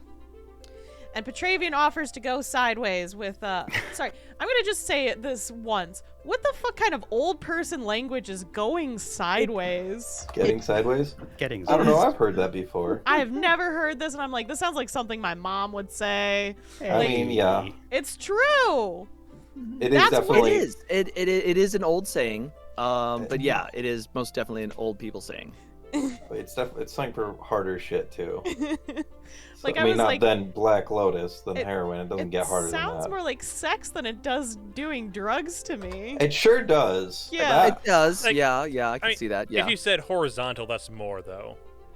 It's Yeah. more get horizontal rather than get sideways. I don't I know. will say the tiny difference between saying that you're going to go sideways with somebody and get sideways with them does, I think, make the difference there. It felt The very line was sexual. get sideways. I did double If check Petra it. had said he was going to go sideways, I would have been like, Yes. Yeah. Please No, never do that get- again. Get sideways implies that you are both going in like the same-ish direction. You know. I think you have taken. We have gone too far. We're Looked too too far far. into this. Yep. But Don't look into the void. I find it very Well. interesting that Petravian got the first part that Kurla was like, I liked this, but didn't get the second part of, and that's not a good thing. It was Because very he was well trying to intentioned. exactly focusing on the positives and wants them to feel good and doesn't want It's them to okay, be sad. Kurla. You did something that you don't really like, but you know what? We can move past this together. Yeah. You know, I think it was very much in keeping with Petravian as a character. I think it was very well intentioned, and I also think that it kept what could have landed as a sort of more melodramatic and dark moment. It kept it quite light, which I think in hindsight is a positive.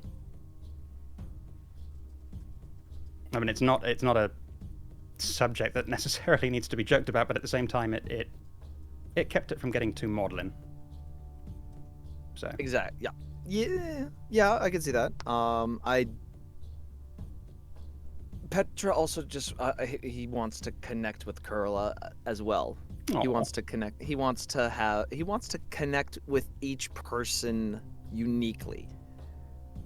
And if it so happens that Kurla and Petra Get stoned together. yeah. See, here's the thing. You've lost me again. Okay, so I was going through a train of thought as you're saying this. I'm thinking, since when did Petra? When is drugs a thing Petra was into? And then he's not. Well, I mean, that actually had a more finite answer as I thought about it than I was expecting, which is Hummel got you into it. Well, yes. But he's then that not doesn't really necessarily make it a into unique it. connection, does it? That's Hummel's thing. Yes, but not black tar heroin. oh my goodness. Wow. Not yet. Perhaps we should move I on. mean, I still from this have that in my particular question. inventory. But You I want to guys hear just- Grem's point first. Yeah, sorry. No, that was the Oh. you guys. I mean, that like Hummel's whole seemed like Hummel's connection with Petra.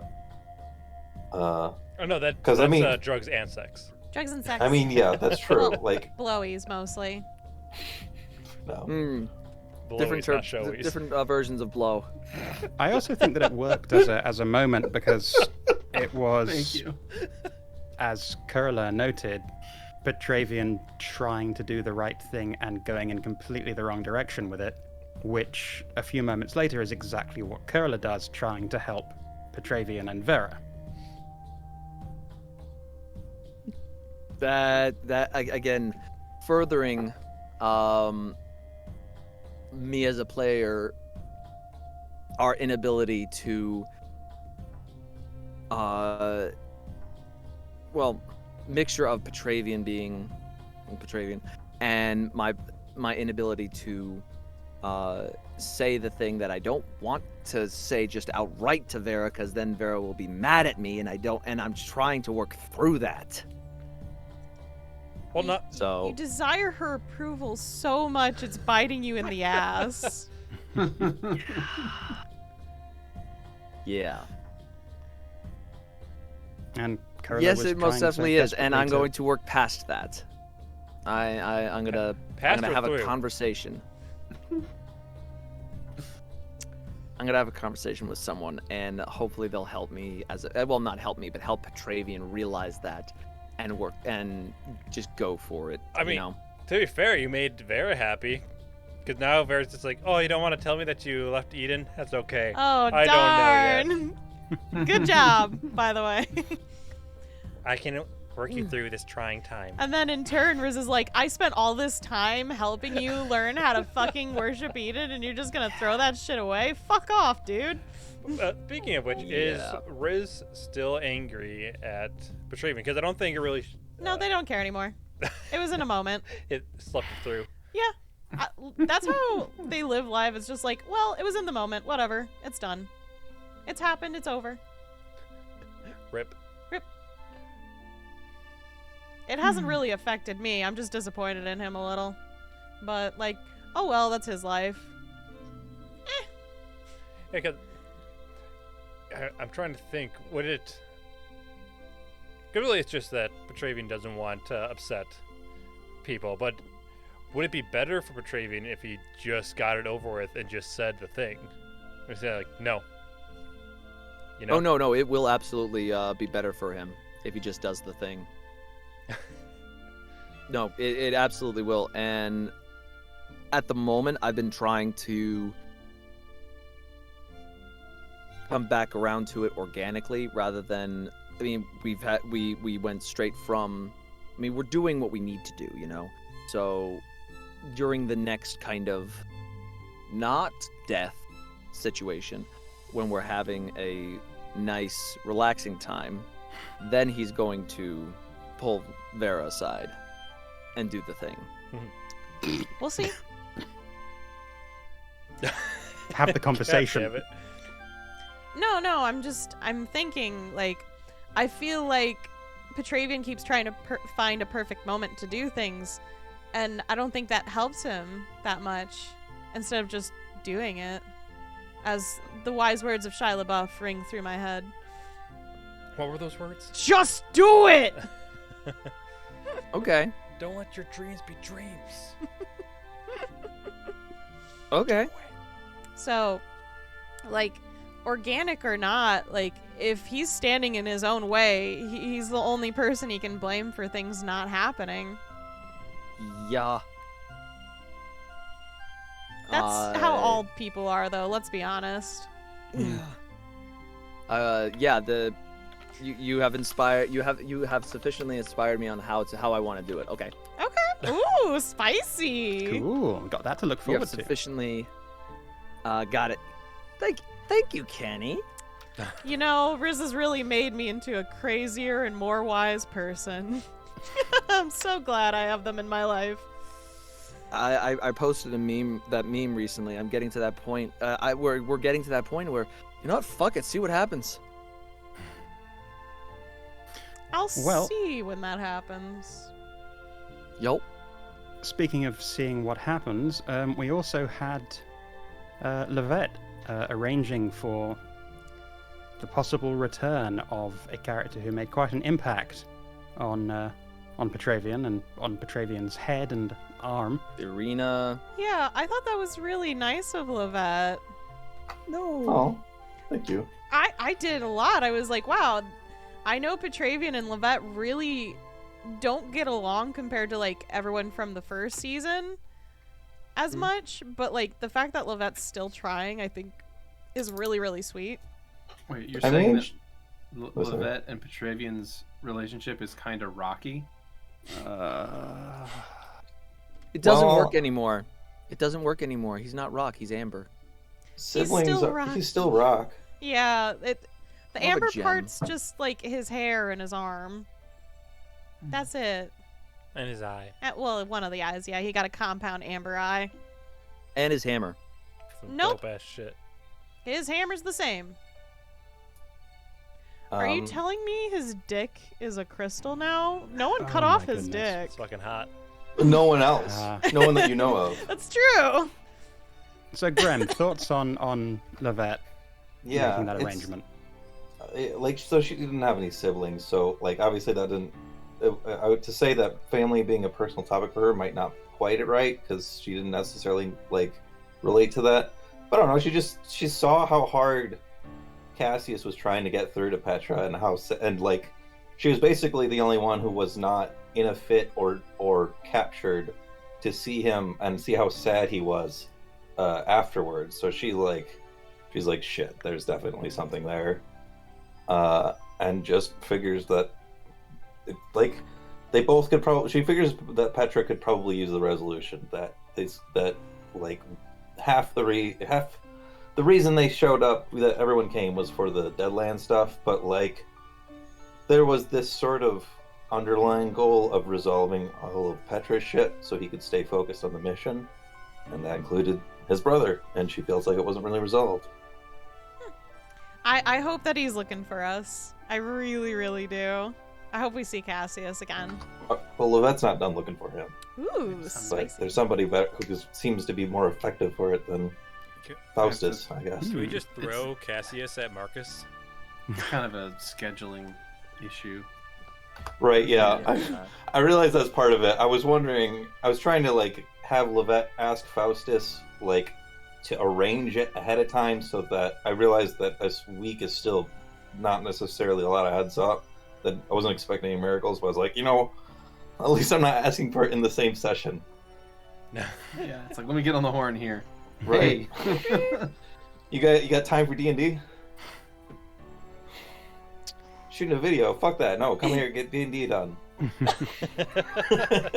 And then, in turn, after Livette was done requesting this of Faustus, Kurla also requested something of Faustus. However, none of the players knew what that was, because it was made in a conversation outside of game. Dun dun dun! Yep. This is stuff I discussed ahead of time with Beardy, mainly because I didn't want to waste time in-game going on like a solo shopping trip and going through all of that, and also because I wanted it to kind of be a surprise. I had thought that it wasn't going to take place until the next session. I didn't realize things were going to move as quickly as they did, so I didn't feel as prepped in the moment, which we'll talk about in a little while, but I was really grateful to Beardy for rolling with it the way that we did it, in terms of working it all out ahead of time and then sort of working it in later, so we could kind of segue montage past it. I think that worked decently, and it also didn't require, everyone headphones off, secret room type stuff, which I think would have also slowed down the flow. I think it would have been fine. But I mean, I don't mind doing headphones out secret rooms. Like if we know it's gonna be like secret comments, but I don't mind just going. I also kind of wanted to keep it secret from the audience too. I was hoping it would be an interesting surprise for them. that is true. I think there was a lot of stuff that Grem did early on in the season with Moira and Marcus that, of course, is done in a secret room, so it's revealed to the audience first, but then, they don't get the surprise of the characters either, which, I don't know, I think it's a double-edged sword of, one, we're actually cluing in the audience on something, but two, you don't get the same satisfaction of the surprise at the same time as everyone else, so it's iffy. It really depends on what you want. But during this conversation with Kurla talking to Faustus, Riz and Livette were definitely not having a conversation in the hallway right next to it or anything. That never happened. Nope. To not someone at all. named Duru. Definitely didn't Who? happen. Nobody named Duru. No one. There was no conversation. Nope. Who even is that? I don't know who Definitely. that is. Not about, how much they care about, everyone, or Kurla especially, and how, you should be proud of your kid kind of conversation. That didn't happen. Nope. Mm-hmm. No, nothing like that. And it Livette definitely didn't have a whole thing about you should talk to Kurla because they're not going to initiate, but they really care and they're just not going to show it. And then immediately right after that, I hate you and I'm never going to talk to you again after all this is over. Bye. As a player, it meant a lot to me actually to hear that from your two characters. That was that was lovely. Thank you. Mm-hmm. But yeah, I wasn't intentionally trying to undercut it, but at the same time,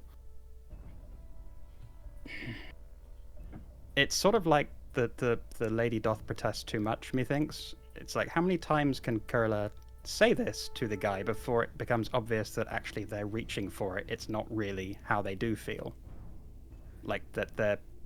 I think that might be an issue for Kurla, is that they're not saying what they need, so they're causing more problems for themselves then. Oh, absolutely. Yeah. That is absolutely the case. Because they're a fucking yeah. mess right now. I gotta say, we talk about this out of character. Part of it's just the way that Beardy plays him, but I feel really bad for Duru. Right. I feel like that dude seems so tired and beaten all of the time.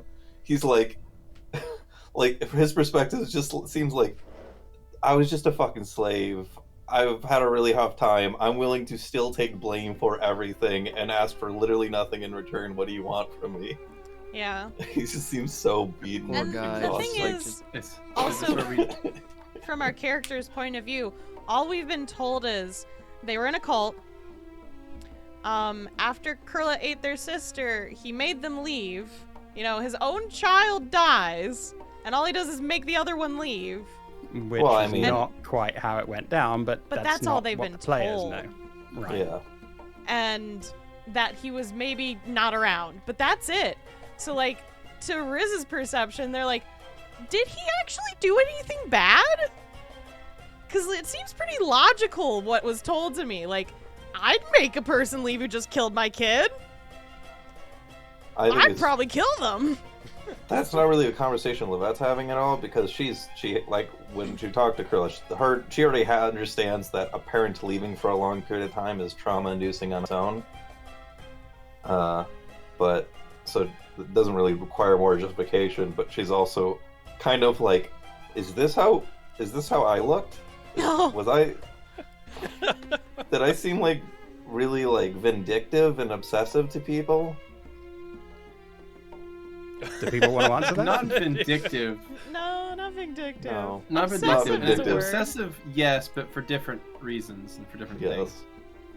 But yeah, mean- like I'm gonna say something that maybe is a little bit terrible. Hot take. Cool. Hot take. Hashtag Duru did nothing wrong. That's terrible. Interesting. Mm. Interesting. Like, maybe it's just because we don't have enough information on him, but like, I mean, I did read the backstory, but like, I didn't. Well, you read a really outdated, like, alpha version of the backstory. Even still, like, if that's what I'm getting from like what happened, there's not enough of me to go on and be like, oh no, he was gone. And maybe that's me personally bringing in my own feelings about like my father and just being like, I would have loved for him to be fucking gone. Jesus Christ. Oh, that would have been a fucking heyday. I would have had so much better life without him around. Whew! He was fairly absentee. Oh and no. Yeah, and he definitely a- enforced some the cult beliefs. Yeah, like, Sure. one, they were in a cult, though, so of course they would, like, have way different Yeah. reactions anyways. Like, he only made them leave? Oh, the cult Yeah. person only made them leave? Not Yeah. quite how it went down, but you don't know that yet. We'll get into that later. True, but, like, this is what the other characters have been told. Right, no, I get that. Curler is not good at being open with people. They're learning. They've been learning as they go. I mean, is this annoying to y'all as players? No, I'm just saying, like, this is where my character is coming from for, like, their actions so far. No, which makes sense, and I love that everyone is committed to playing their characters as their characters would react. Yeah, I'm not annoyed. Like I said, I mean, I'm sure there's more than I don't know about. I just, from my perspective, I feel really bad for the guy. He seems Yeah, he seems like he's very genuinely evil. trying to fix things, and it's an unfixable situation. Yeah, I feel There's, bad for like, him. Yeah. Yep, Curler has been beating up on him way more than he deserves. I think saying that he did nothing wrong is... I would Hot argue take. that. But That's why it's a hot take. Yeah. But that... But, you know, that's one interpretation, and that makes it really interesting to play. And there is more to be said about that situation that Beardy knows and that I know that y'all don't. I mean, the DM just told me he did nothing wrong. Right, but I mean, how much... Beardy, I mean, do you actually believe that, or are you just winding me up? I'm not 100% sure anymore. Maybe I need to reread your backstory. I don't know. Well, like I said, that's an older document. Most of the newer stuff is on the Wiki. Shameless That's the plug for one it. I read. Hmm? Maybe it's a vocabulary Yeah. dissonance. or Maybe maybe I'm I'm more bringing in- willing to forgive someone who lives in a cult. Maybe For I'm bad bringing in behavior. too much Yep, personal we're baggage. more I don't willing know. No, to it's forgive no, someone totally understandable. People in cults, they do a lot of bad things. who So. lives Yeah, in a right? cult.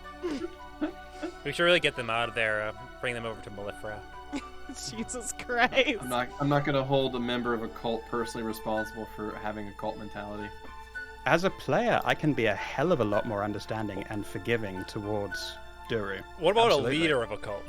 But He's dead. It becomes a little iffy, right? Yeah, as the a leader. Alan. Oh, as a agree player, with I can that bar ends up absolutely being nice. extend a hell of a lot more empathy and understanding towards him than Curler does, but it wouldn't be true to Curler's character where they Oh, are yeah. right now. No. And Absolutely. no one's saying otherwise, right? You're No, doing, no, you're we're- doing, we're- you're we're playing just- the character. saying how As you- we're viewing the situation at this point. Yeah, like watching those scenes play out, like I haven't said anything up to this point because it makes perfect sense to me, but I am just like, Jesus, man, this poor guy. He was literally just a slave. I mean, props to Beardy for Yeah, are you okay, Beardy? You Invoking got yelled that. at a lot. I did. I got yelled at a lot. I'm fine. Okay. I appreciate that. I appreciate you. Thank you. I'm okay. We did talk after the first Yeah. one. Maybe was a little bit more intense than either of us had necessarily anticipated, and Yeah, I wasn't laid out expecting some it to stuff. be quite that Raw! extreme. Fucking raw! I committed to it. What You can I did. say? You committed to it, and I was impressed. And everyone got worried. About Curla? About you, it seemed like there was a lot of like personal stuff coming out at first, and we were like, It was just very real. yeah, it was very, Very real. real. So we were like, So bravo. is everything okay? The amount, it fluctuates. The amount, no, I don't know. We'll see. But Anyway. But you did end up being right about the reconciliation, such as it was, happening right before the party ended up leaving. yep, That's that's the right time to do it. Riz and Levette just like, oh, it's not gonna happen until we're probably gonna be leaving. So you should probably make the first step, dude. Yeah. Well, yeah, that was very genre savvy of you, but I mean that's just dramatic, impact. It has to Yeah. happen at the absolute last minute. Exactly. That's where the drama dictates it happen. It's perfect. And I honestly thought that you were going to take that away, Beardy. You were like, okay, no, he's dead. You waited too long, which would have been absolutely fascinating. Truly, I was debating on doing something, and it might have been a little bit weird. I deemed it too dark and changed it at the last second. Go on. Oh, really? Yeah. I was going to have you go, like, when you went into his room, you were going to find him having killed himself Ooh, that morning. that But would. Yeah, that would. he was that at would have been the, too dark. Exactly. If you hadn't have asked for him to come to the arena, your dad would be dead. No. No? Skrewy gets it Tell me more. Okay. based on the me in. face. So Duru was there, shouting on Kurla Oh. inside Kurla's mind, Oh. or as a spirit, however you want to look at it. Right? Depends on how Okay. much magic you want to ascribe to the situation. But I had considered having Duru kill himself that morning, but yet still be there, at least to Kurla, in that moment. Interesting. I thought it was too dark. I'm really glad you didn't go that direction, Yeah. because that would have felt really, really fucking dark. Yeah. That would have changed the tone of the episode, I feel. Yeah. But it would have. But- It Yeah. would have been interesting. That would have been some Yeah. drama, though. Too It dark. would have made for really good drama. Yeah, and they're like, "What do you mean? Your father died this morning." Wait, what? But then again, I do have resurrection, so It's like an episode of You Fact. can always say no. Yeah, but if he Wouldn't says that no, be he awkward? won't like come back. Yeah, he can always say no to that. that's Yeah. true. That's true. That's true. I forgot about that. Even the Like, spirits have consent. for Which is him to kill himself, and then like 4 hours later he comes back to life. He's like, "What the hell? Thought I killed. This is embarrassing." I mean, Oopsies. to be fair, that's not out of the ordinary, right? Yeah, because at that point, I was trying to put myself in his shoes, and the idea was, the information he was being given is that it would be better off if he were dead than to try to make amends. It would be easier for Kurla to heal from his death than to try to reestablish a parental relationship. But I'm again, glad. Yeah, I deemed it was a little too dark, and we went with the way we did it. I'm glad it went the way it did, because I don't know that Kurla would have been able to come back from that in terms of the additional trauma when they're dealing with so much and trying to ditch it. Yeah. I like the dark ending. Pretty fucking good. Yeah. It Somewhere in it an would've been- alternate it would've been universe. different. I guess Riz would have been mad about that then. Mhm. Yeah. Yeah. At Duru, or No, they'd probably be upset at Kurla because it was a path unnecessarily ending.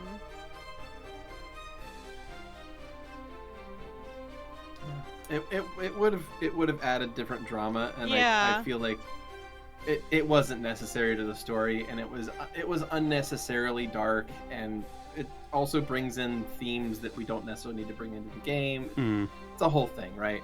So I considered it for a good 5 seconds. I actually paused in my there was like a gap in the episode. There was like a 5-second period of just silence where I'm like, should I fucking do this? Feel that. But no, I'm kind of glad I decided not to, because yeah, it would have been pretty rough, I think. But after all that yelling and stuff, Petra creepily stands near Vera's sleeping area to think to himself. Vera's sleeping area. Why? Yeah. Outside. He didn't have the brass ones yet to do what he needs to do. I sure love when one of my friends just walks up near me and stares at me and doesn't say anything and then walks away. So creepy as fuck. Originally he murmured, but then that was retcon. Yeah, he did retcon his own actions. Womp. Cop out. Sorry. Yeah. I wasn't there yet. Wasn't there yet. I hope I'm there. Petravian will talk to Vera eventually. Mm-hmm. So I'm there. And Vera's there for you, for helping you through this time of Edenless, not love. What a conversation this is gonna be. That's gonna be. Yeah. Oh yes. But that leads us over to the beginning of the 5th bout. That's true. Which was against some interesting things. But before the bout even started, that's when Kurla's plan kind of came to fruition, which was a significant amount of fanfare. So there were like pyrotechnic spells and music, and it was a whole thing, right? So of course, Faustus, being this drama fiend, was excited to try to pump up the excitement and tension with a bunch of additional fanfare. So he was happy to throw his financial weight into that and do something silly and fun and interesting and big to try to frame the fight as being something extra special. And Kurla's rationale there was aiming to win the crowd as much as possible, because obviously that's the whole point. If you can get the fame and the clout in order to grant us access to the archives. So in their mind, this was a helpful thing that would help win the crowd and help ease the way. But obviously it didn't go down as they had hoped that it would, because they didn't consult with everyone as they really should have. Oh, I mean, Riz didn't really care. Yeah, I am confused. Were you expecting a reaction from the characters? No, from the audience. It was just a meta thing, really. It was will this fire up the crowd a little bit more? Yeah. Get them on our side. I don't know. Right. And it was also sort of a touch of realism to a certain extent, because I mean the whole music and pyrotechnics as football team takes the field, or a sort of WWF I don't intro watch music. sports. Right, but in sort of ancient Didn't Rome, think in which about this that. was based, that would have been that same level of excitement. Have you seen A Knight's Tale? No. Heath Ledger? Okay, well, If it Oh, came Heath out Ledger. before I was 13 or before I was old enough to watch rated R movies, my parents wouldn't let me watch it. So I've seen Dragon Tales. if it was That's- before Rated R. 2012 Track and tails. and it was rated R, I haven't seen it. pretty I haven't really PG-13. are. But anyway, that was about medieval jousting, but they used all contemporary music because they wanted to capture how it is, the sort of modern vibe of a modern sporting event, and make you feel that that's how the audience felt about jousting. That was my same thought here. I have a long tangent story about A Knight's Tale that I'll tell some other time. Yeah, not during checkpoint. Thank Not you. during checkpoint. At least not until the end, maybe, but no. It's fine. Ugh. But I don't think there was any mixed reactions from either players or the characters, at least. Yeah, it was just like, yep. They're just like, yeah, this happened. Cool. I mean, I don't know. I thought the audience was excited and stuff. That's the vibe I got. Yeah. See, I was thinking that it might help us in if for some reason live or die kind of deal. Would it sway the crowd? Let them live. They were kind of cool kind of deal. Nah, Maybe if it got that part. If we it weren't went to a gonna bad die. No. See, yeah, that was one of the questions I did have for myself. I don't think the demons that- would have listened if they gave them that option anyway. Well, that's great. My question would, if you're going into these arenas voluntarily, are they? I mean, you're not signing waivers or anything, but is it with the knowledge that you will die if when you're dead, you are dead? They're not going to resurrect you, spend any state money. Thank you for giving the people some entertainment in your death, kind of deal. Yeah, pretty much. I mean, Okay. It's just clout. yeah, they have no reason to bring you back to life. Like, they're not going to spend state funds, like you just said, to raise someone from the dead for that. Reese's and Pieces. Yeah. Oh well. I mean, yeah, you guys are famous, but you're still foreigners. On the same note, And even then, they're probably With- regular Proteans anyway.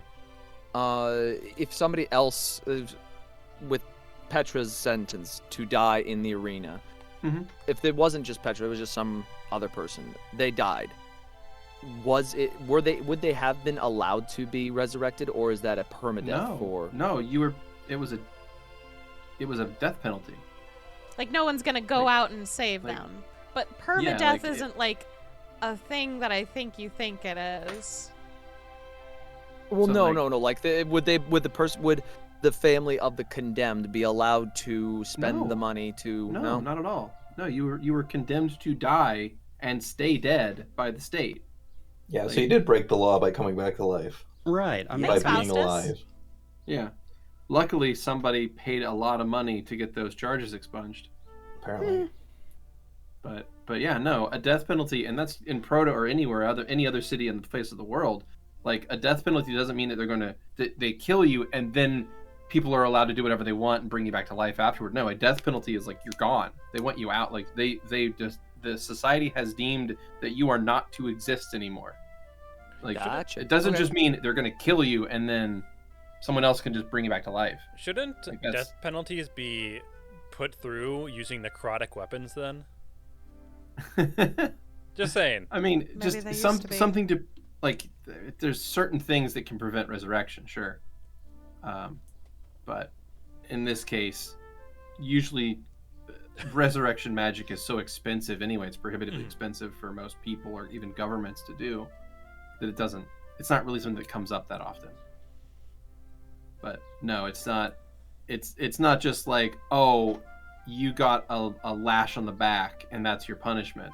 It's like, I understand that in a world where you can bring someone back from the dead, then you can think of it as like a transitory phase. But no, when they say you are to be put to death, they mean for permanent, right? Death. Everybody means that. There is no place that says, okay, now you can bring it back to life. They learned their lesson. That's not what it's I mean, about. that's the thing. That's where I was thinking. That's what I had. How would that assumed. work in any justice system in the world? How does that help anybody? That's a Okay. question about justice systems to begin Yeah, with. but it's like Okay. if the idea is we're going to kill you and then bring you back to life and then pat you on the butt and say, "Did you learn your lesson?" Like, how does that help? How does that teach anything? I don't know. Like, Having your the whole concept of having your arm hacked off, pretty good deterrent. is it? No, you And got a just to new let one. that person go afterward and be like, "Okay, you've learned your lesson. Now you've lived through this ordeal." That's dumb. Yeah, you got to rehabilitate. Yeah. Confinement Yeah, isn't no, enough. I Like- see. I know. I absolutely. I see what you're saying. But the whole I'm- concept of a death penalty is to remove someone from society, period, permanently. Mhm. Because the society has deemed that this person is either too dangerous or too damaged or too something. Like, just they are too much of a threat to the rest of society that they They're can no too longer much. be allowed to live. By definition, that it has to be permanent. Like, if you just come back 10 minutes later and bring them back to life and say, "Oh well, you technically died. I guess it's okay now." Like off on technicality. Yeah, like that's horrible. No double jeopardy. But literally, no, that doesn't make any sense in any realistic setting you could imagine. Like, I mean, I don't what know. would be if the it's- point? If it's cheaper than incarceration. They spend their sentence in the afterlife. we have They'll have to build a prison. we've wandered a little bit from the topics. Sorry. Isn't that the I point? do though? that. That's the point of checkpoint, though. It's fine. We get to learn things about the world that we don't normally get answered in episode. Which, by the way, I actually have a question about the world. Yeah, what's up? So, when people, I can answer if that. there's like a bad person, and I'm like, "Hey, go to Hell's," do Mm-hmm. bad people go to hell? The Hells? Oh, interesting. So yes, when you die, you go to the Great Maelstrom, right? You go to this essentially this whirlpool. Thanks, Mhm. Owen. It's almost like it's not quite water, but it flows like it. It's kind of just this giant torrent of souls and energy and magic, and you sort of circle the drain in the middle. Now, when you're in the Great Maelstrom, the gods can take you from that. So the idea is, if you've lived a virtuous life and you've devoted yourself to, say, Gigarian. Say you've devoted yourself to Gigarian, you've lived a virtuous life, you've been good, then when you die and you're cast into the Maelstrom, Gigarian can pluck you out of that and take you to, you know, his realm, his holding and beyond. And that's where you would live out your eternity. If none of the gods claim you, then you circle that Maelstrom until you go into the drain, and that takes you to the Hells. Gotcha. So it basically is like, even if you're bad but you worship an evil deity, then you're quote unquote fine, because they'll take you to wherever that needs to go. Well, yeah, but it's like, the thing is that evil deity probably wants to use your energy as fuel for themselves, Yes. right? So yes, they'll pluck you out of the Maelstrom, but that doesn't mean you're going somewhere good. Exactly. I Yeah. was wondering that too. I was like, Yeah. if everybody gets like, if everyone's afterlife is assigned to their alignment, but it's like in line with their alignment, then there's no penalty for being a shitty person. You just go to where Right. the shitty people get to be shitty all the time. Well, that's Um, hell. Is the shitty right. people get to be shitty all the time, because those are by definition the people who were not claimed. But Right. it's real bad there, as you might imagine. So they are actually being like, there's some sort of punishment. It's not just they get to be a demon and then invoke punishment on others and stay shitty forever. Oh no, they don't become demons either. Okay. Well, not immediately. It gets complicated. You have to I have level a up. question, There's special moral people like question me. as well. Now that we've fought demons, Mm-hmm. so the abyss that we found out that is claiming everything in the first campaign, is that the Mhm. same abyss the demons come from? Yes. Okay, well that sucks. Yeah, I was like, hopefully it's just like an empty void and not like that abyss, because that No. sucks. No, No, no, it's we're that abyss, fucked. No, it's a twisting, chaotic hellscape. Cool. Just Wait, what are we talking about? For what abyss? The abyss outside the egg. Oh, That's really? everything outside the Oh, egg. I didn't even think about Yeah. that. yeah, Well, everything shit. outside the egg is a twisting, chaotic. So hell just is literally ruin. taking over. So I'm Not back hell, on no. That's the void. gods are assholes train. Fuck them. Fuck that noise. They can find a better solution. Fuck it. So you're on Ish's team now. Oh. Team Ish? No, not Ish's team, because I just still don't agree with his methods. If at first you don't succeed, bash your head against the wall until either your head or the wall breaks method is not really, I'm not into it. I mean, he did take down the first god that was down there. It's just Mephistopheles got to finish him and blow him back. Mhm. Yeah, Yeah. clearly it's Really you know, close. But to answer or to fill you in on more of how the rest of that stuff works is, when that soul energy goes to hell, it doesn't end up there in like your body from when you were alive. You sort of materialize in hell as a manifestation of your soul's energy, but not necessarily in your mortal body.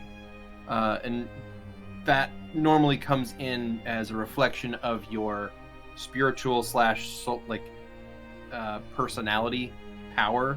So somebody who was well renowned and powerful, say like a greedy, nasty merchant who was very rich and very powerful and very, very awful during his life, goes to hell. His spirit would be more a bigger amount of energy to it than, say, just a person who was just sort of casually an asshole and didn't devote himself to any of the gods. So say like an asshole atheist would go to the hells and would sort of have a very minor manifestation there. They would be a small bit of energy, whereas someone who was like particularly terrible person and was more successful at being a terrible person would have a bigger manifestation. And Wait, then atheists those invariably go to hell? what? And atheists invariably go to hell in this setting? An asshole atheist. An asshole atheist. I know, But but what I'm if you're a thinking good about atheist? the qualifications of nobody plucking you. Right. So there are we can have that discussion later. Oh, it's I wonderful. thought But the also- nice atheists get to go somewhere as well. Yeah, maybe. Atheist Yeah. heaven. But also hell. this Hell is is still also but this is also a world where the gods are like verifiably real and have like active Like it's an active choice to be an atheist in this setting. yeah, like Yeah, in this like, in it that doesn't setting make where sense. it's like, oh no, I literally see people wielding the god's power like on a daily basis. It's like Nah, that's if not you- real. Nah, fuck that. Then Smoke it's like and at mirrors. that point All it becomes fake. a personal failing, right? I don't know. I feel like there's a strong argument for it. They can't hold the abyss back. Says That's someone not who's really going the to God. hell. No, they don't Well- want to hold the abyss back. Yeah, Well, it's a choice. Yeah, they can keep saying that all they want.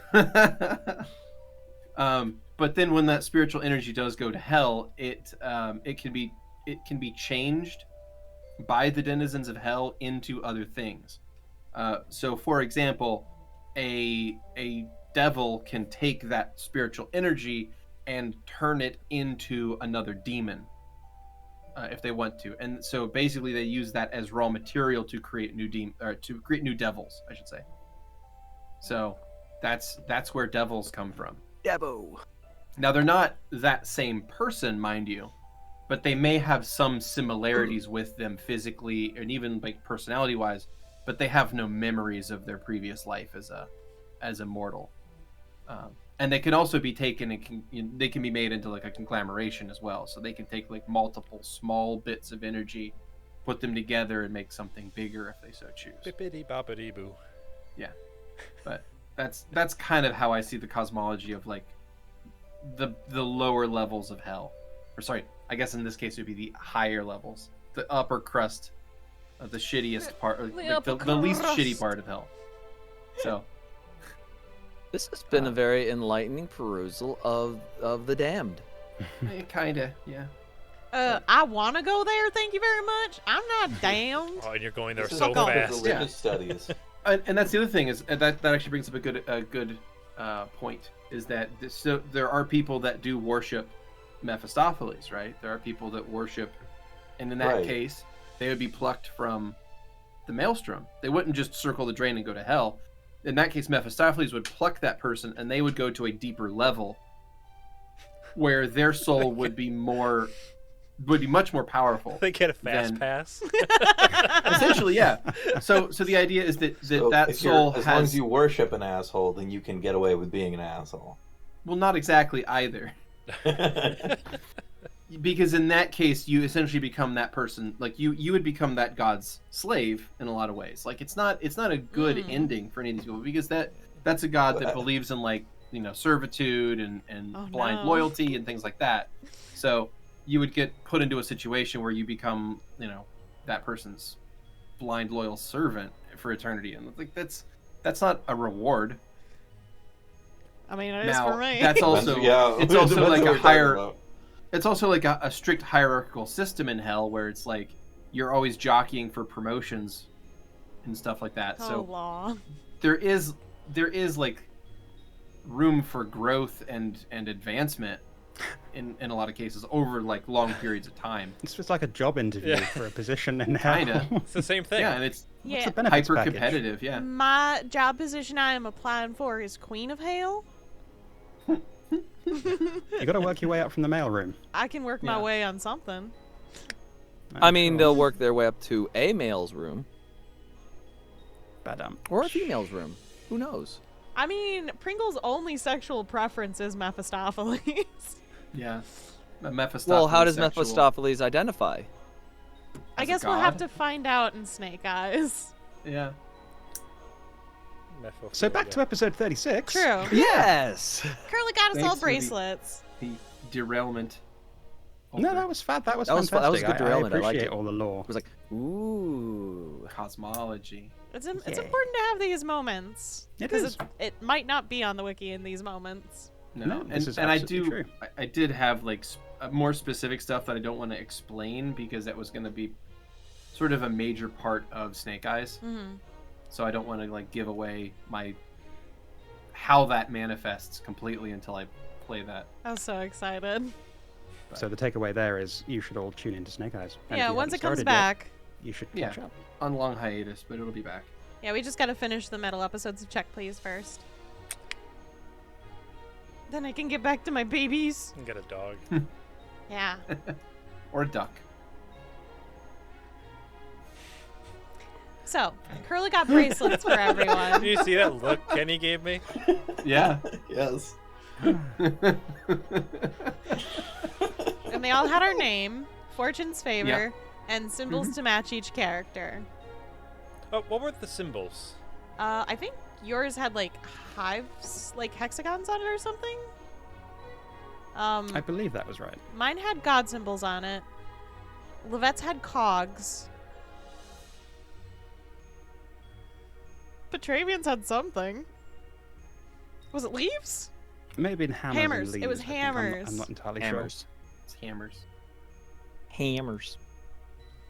And that was our bracelets. Yeah. I have a question for Foaly on that. sure. Mm-hmm. Was it like there's like these images inscribed all along it, or was it like the name and then like a couple of hammers or a couple of symbols or whatever? Basically all around it. Okay. But in the case of Levette's and Riz's, that was more... The way I had it in my mind that I wasn't able to describe because I didn't prep it enough ahead of time was that it would be kind of in thirds, and there would be a central band that was blank, and that's where your existing ones would merge. And the Right. newer designs would sort of create a border effect up atop and below it. I mean, yeah, that was more or less what I was imagining. Cool. Intention there being a symbol of team unity and also a way of keeping you all alive at a distance. Yes. Yeah, so what does that thing do? It's for... There is a spell, the name of which I forget, but it enables healing using what would otherwise be touch spells, but within, I think, 60-foot radius, Yeah. without having to use metamagic feats to extend. Nice. So Lifelink or something? I can't remember. it's something like that, yeah. Pretty useful. But also, so it's Kurla thinking practically, but also trying to bring the team more together because they're falling apart, so they're seeing everything else is falling apart. So an unnecessary gesture, but a well-meant one. Yeah, I think it's very funny though because everyone's like, "Thank you," and then Kurla goes, like, "It's not that big of a deal." Riz's immediate action is, "Oh, got it. Not a big deal." Because they take you they take people's words seriously, so it's like, "Oh, well, okay, that's fine then." Yeah, Kurla shooting themselves in the foot. Don't worry, Levette still holds her best bitches bracelet dear. Good. But I don't. Did this spell actually get used in the final It fight? did not. Okay, I did not know if it was or not. No, I activated the spells because that in itself is its own cast, but I did not end up using that effect on any cure spells because it just didn't come up in the final battle. Yeah, predominantly it was Archie that was getting hit in that battle. Yeah. His bracelet was expensive because he's a big boy. So speaking of Oh, the he final had battle, paintbrushes and paint on his. Yeah, I wanted him to have a creative thing going on Yeah. with his. Yeah, I love it. yeah. So the final battle was against demons. So that's fun. It's the first time you Yeah, guys have sure. ever fought demons or Oh, seen true. them, I Devils. believe. Well, the main party from season 1 fought devils. I was Sorry, that's being a smartass. Okay. Bone Daddy. Because there was that frequent back and forth about what they were, and I actually still don't understand the difference. Nah. Oh, Demons are devils chaotic, devils are lawful. that. Thank you. There we go. Yes, but they are all evil. Mm-hmm. Yeah. Your point? I don't know if Beardy's setting has daemons, but that might. Nah, I always felt they were too much. That's what I Yeah, call I them. agree. This is like it's fine to have one or the other, and then like, oh, but we're gonna have like. But Wizards then there's of the Coast one is that are like, the we're gonna evilest have evil. The evilest evil, and they're the neutral evil ones. And it's like, no, I don't need that. What does that even mean? Mm. Sounds Well, they're like exactly. a bunch of... Yeah, exactly. They're just very selfish. That's it. They're just very self-invested. But right off the bat with self-interested. these fucking demons, Every- gravity. Every time on Twitter, they're like, I need to take this time to focus on myself. Like, oh, Yeah. God damn it, Damon. Yeah, they're just a bunch of like vloggers and shit, and Twitch or like TikTok influencers. So I know y'all have fought. Was it the Marilith that you fought before, or the Glabrisius that you've? Glabrisius we fought in Rise of the Rune There we go. Lords, which Mhm. is an alternate game that we play sometimes when either a member was missing or kind of before we were really doing Twitch. That's kind of changed. But that was the last enemy we fought, and no one remembered. Nah, I know it's I the most remember. recent thing we fought too. No one remembered. I remembered. Oh, okay, good. All I could remember was being in like the mist area, and then the So long person ago. like going away, and then then the Glabrizus came in, I believe. I remembered because when they, that's why when they summoned the backup guy, I remembered all we need to do is kill the one who summoned him, because that's what we had done the first time. Yeah, exactly. And also, I fucked them up with a blade barrier. That was fun. Yes. That was great. That's true. You were playing a cleric in that game. But Blade Barrier is a beautiful spell. yeah, so it's very good. useful. It was. It's fucking amazing. It's been very interesting to fight these monsters that I didn't really anticipate in our world, I guess. So I'm a little curious how these fuckers got fucking demons. It's a big town. It's a big They might have deal. summoned him. Things happen. Things You happen. can always ask. No, Now I'm we're good. gone. Now We're we out. out of there, We're man. outing We left. 500. It's too late for that now. But Are we that still brings being us monitored to- by the? But I mean, they probably bound him or summoned him and bound him. That would be the usual way to do it. It's because it's Summoners aren't. it's a capitalist society, and capitalism breeds demons. Summoners don't usually have robots, so they've got that's the usual standard fare. Well, we all took some hits as after gravity flipped, and that ended episode 36. And then, of course, last night, episode 37, that's where we opened. All of us just about stabilized from falling, which we'd all been doing for a round or so. So at different places in the air. I thought we were screwed because I had not fought the breezes before, and I had no idea how rough this was going to be.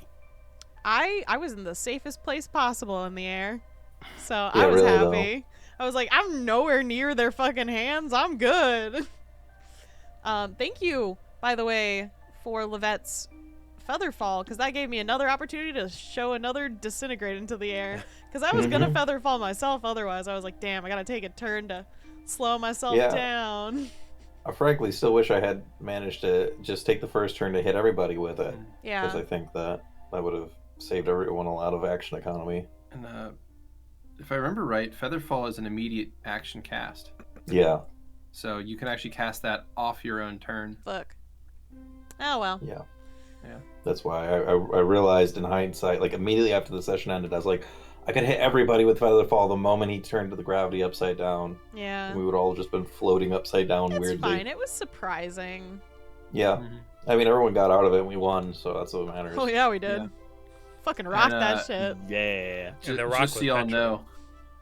know, it was entirely possible that the demons were not trying to fight to kill you guys. They were just trying to fight to escape. Yeah, out of vibe. Yeah. I was like, They I were was trying- wondering why the other one didn't the other one didn't summon anything. I was curious. Effort. I don't feel bad about it. They're still fucking demons. If Losing they a escaped, it turn. would have been bad news. Would have been worse, right? But there's Yeah. poor fire elementals. Well, I mean, they're they're robots. Yeah. Those poor robot fire elementals. That's fine. I don't know. I feel like that. Yes, I was really but- happy to summon them as a player secretly, because even though they didn't help at all, they made the whole battle so much more spectacular. Yeah. True. Poor. I Shattering the resisted. glass ceiling was- Successfully resisted the urge to say that the roof was on fire. When the Until now. elementals. Until now, yes, but then I could have incurred some sort of wrath, and I didn't want to. And it's because it impossible was now. bad. I was going to make a breaking the glass ceiling joke, which I'm pretty sure has been made on this in Check Yeah. Please Yeah, we at did the least glass 15 ceiling times. Yeah, we did a glass Yeah. ceiling already. It's happened so many times. It is. Well, I liked Beardy's strategic use of bringing down the roof, or whatever the phrase was. That was a nice turn of phrase at the very end. Yeah.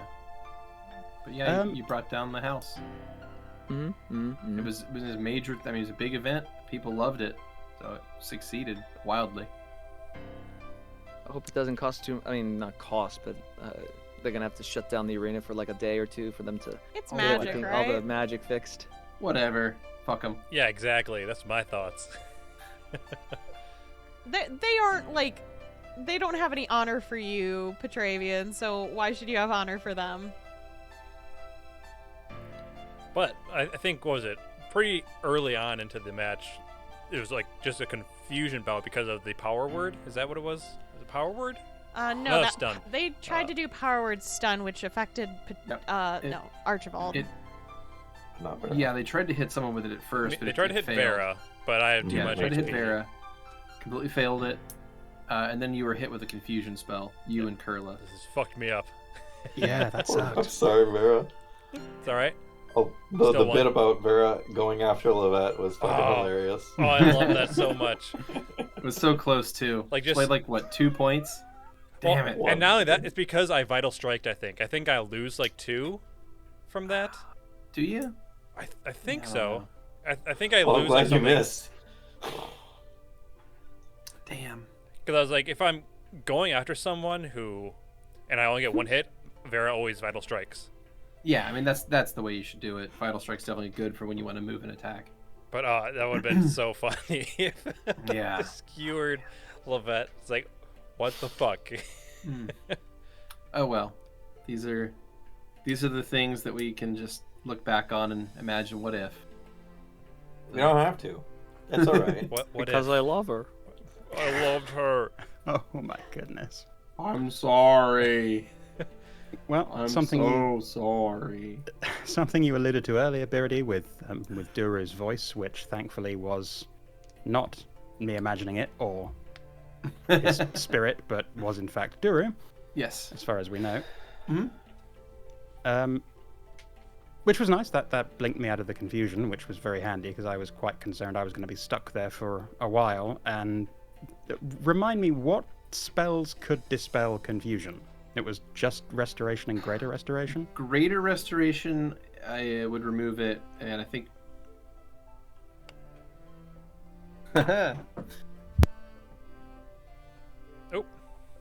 Beardy is going to be leaving for the rest of the episode, just so you guys know.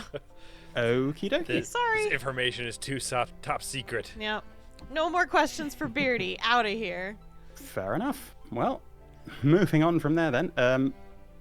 Restoration would have been like multiple round actions, so unfortunately I wasn't able to help you out there, Vera. How did you feel about that, not being able to participate in the match as much as you normally would? I mean, I'm used to not hitting things, so it wasn't much different.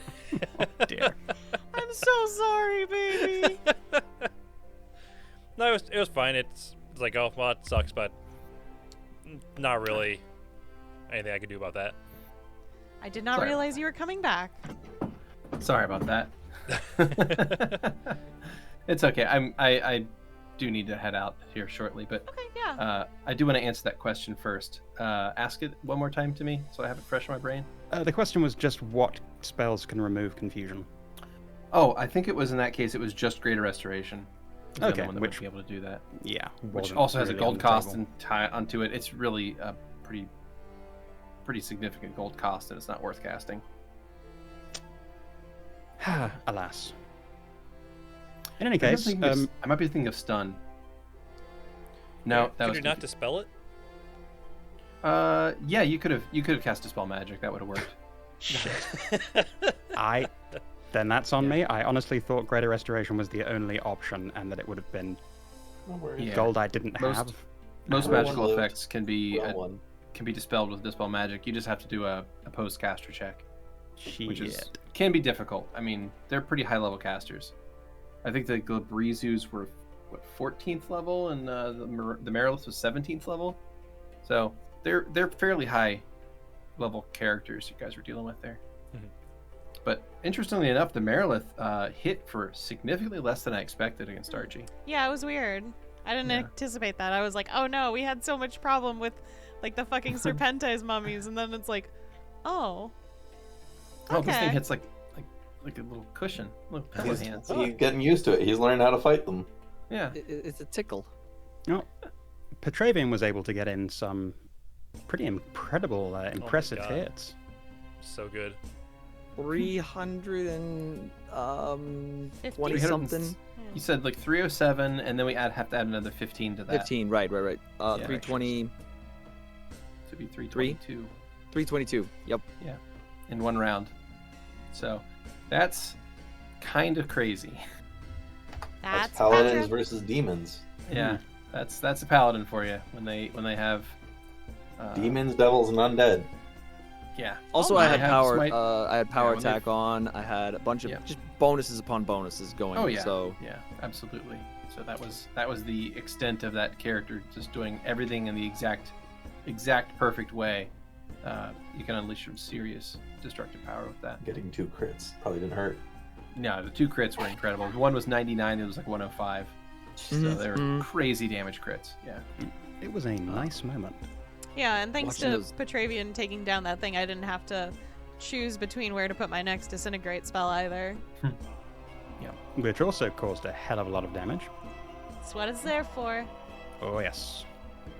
I'm still sad I watching- didn't final sacrifice anyone. You're gonna get there. It's Well, so Probably that one not. only works on summoned creatures. I Okay. use it on my because you can use it on your own, and it creates a radial explosion. So that's what I have it for. mhm. I used it in campaign 1 a little bit, but I haven't used it since. But it works on other people's. They just have to take a save. So- Oh. I could have just flipped a switch, and if they failed their save, which isn't terribly likely, they would have just blown up, and that would have been it. That's pretty cool. Yeah. I'm gonna bow out. I Alright. apologize. Got it. Bye, Yeah, Beardy. take care, Beardy. Beardy. Thanks for Bye. joining us. So, as it transpired later, Archie was a little bit disappointed as well by his performance in the final bout, not being able to get in as many hits as he would have liked, and also getting, well, knocked out at one point. My poor boy. Right? He's always upset about something. I'm like, come on, you're doing great. Poor He's boy. I taking mean- it too I hard. failed. Yeah, I don't know what to do. He's always like, I'm like, I don't want him to think of himself as a killing machine. That's kind of the first and foremost thing. Whenever he's upset about not performing well in combat, Levette's like, how do I approach this in a way that makes him feel better about it, but also I want to make sure he doesn't think of himself as a killing machine, because that's not what he is. That's not what he's for. Hence the paintbrushes on the... Yeah, exactly. He wants to be So, a creator, not a destroyer. It was kind He's of a a warrior. weird balance. What did you just say, Foaly? he's a Oh, I said he was a warrior artist. He's I- he's a creator? He What- wants to be a creator rather than a destroyer, was my interpretation. The whole arc in Sejun where we were No. encouraging I his know. It was artistic just side. the phrasing that kind of clicked something in my head. Ah, Like about Marcus? No. Something like It that, is okay. about Archie. I have a feeling we're gonna see that more. Actually, Oh yeah. Yeah. I don't know. Something about you saying that, my brain's like, oh, I know where something's going now. I'm just gonna. About him being a creator? Yeah. I'm just I gonna mean, like I've- let it. I'm just gonna let it Alright. simmer.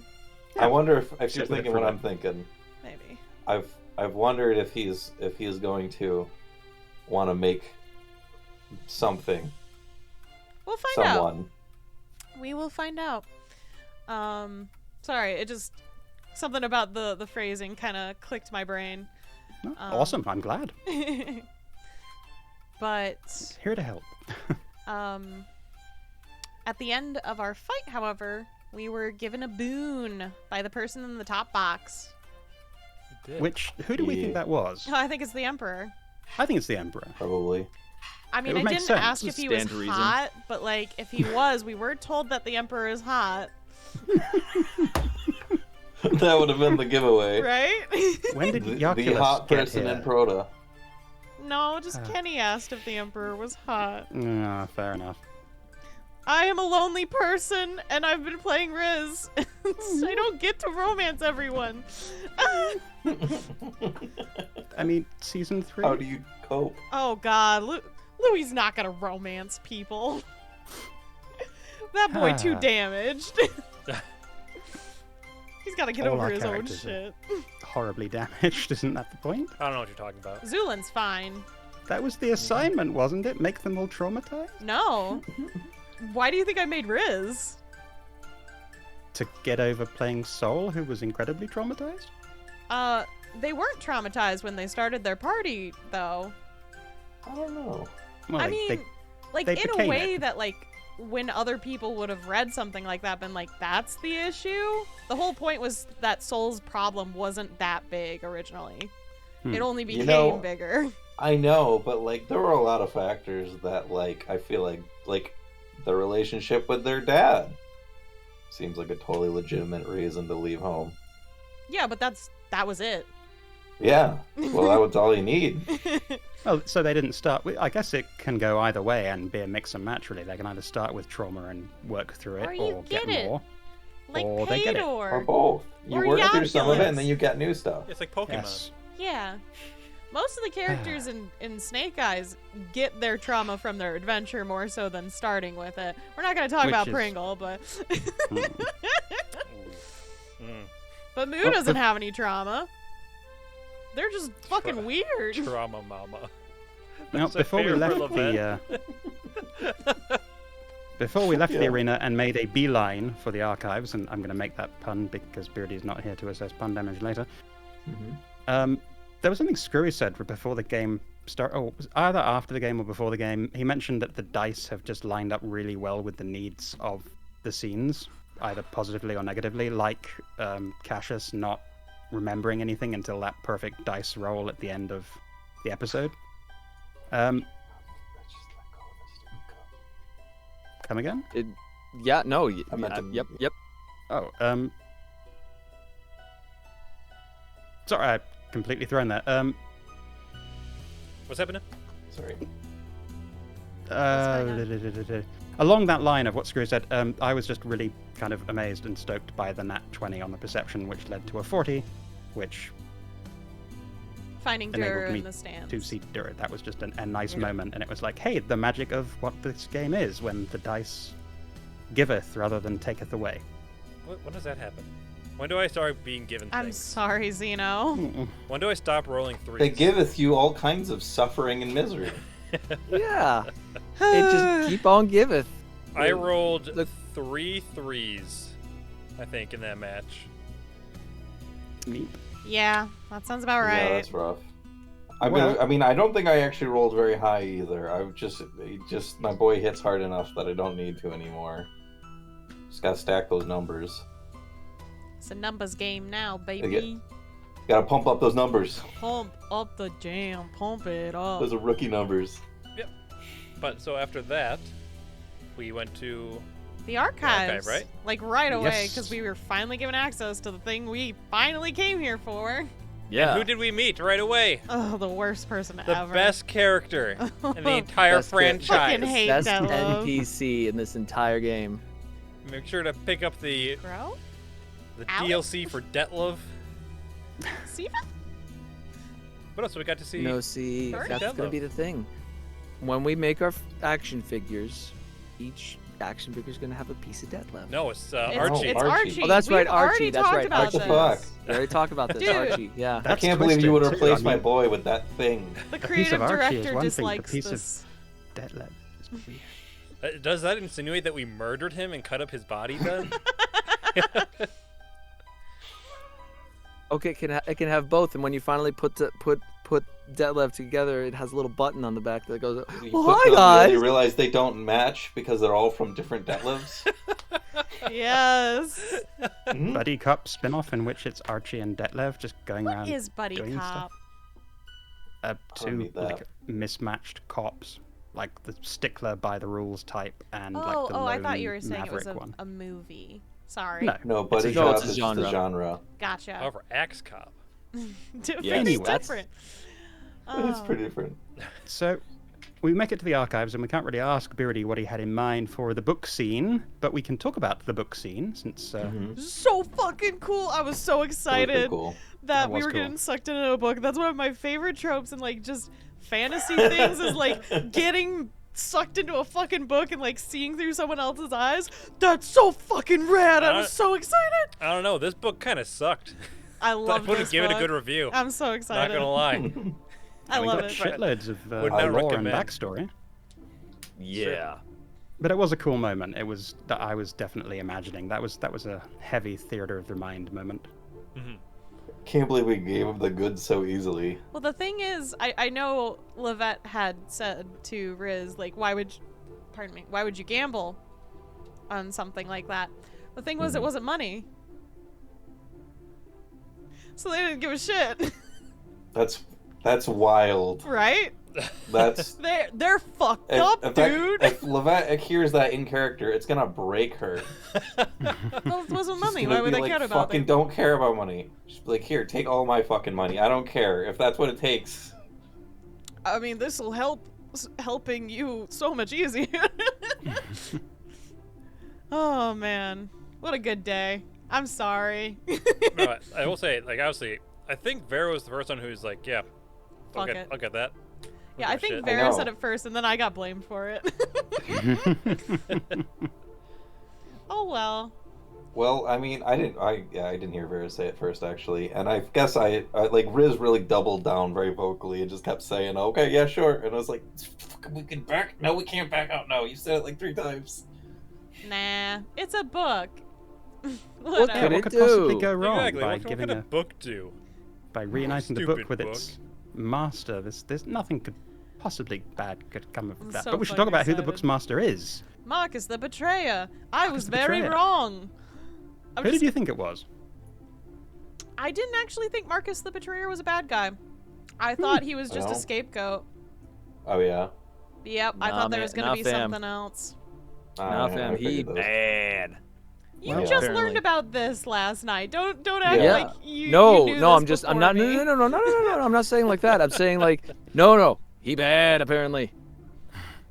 Okay. Well, do we think he is the big bad, or do we think that someone might be pulling his strings, a la sort It's of not Glav and Ish. Well, who? I don't Well, want to I- fucking. I was comparing it to the situation Oh, with okay. Glav and Ish. I wasn't suggesting it was Ish, because we know, yes, Ish Hmm. is gone. But in first season 1, Glav was the big bad, but then it turned out he was dancing to Ish's Well, tune.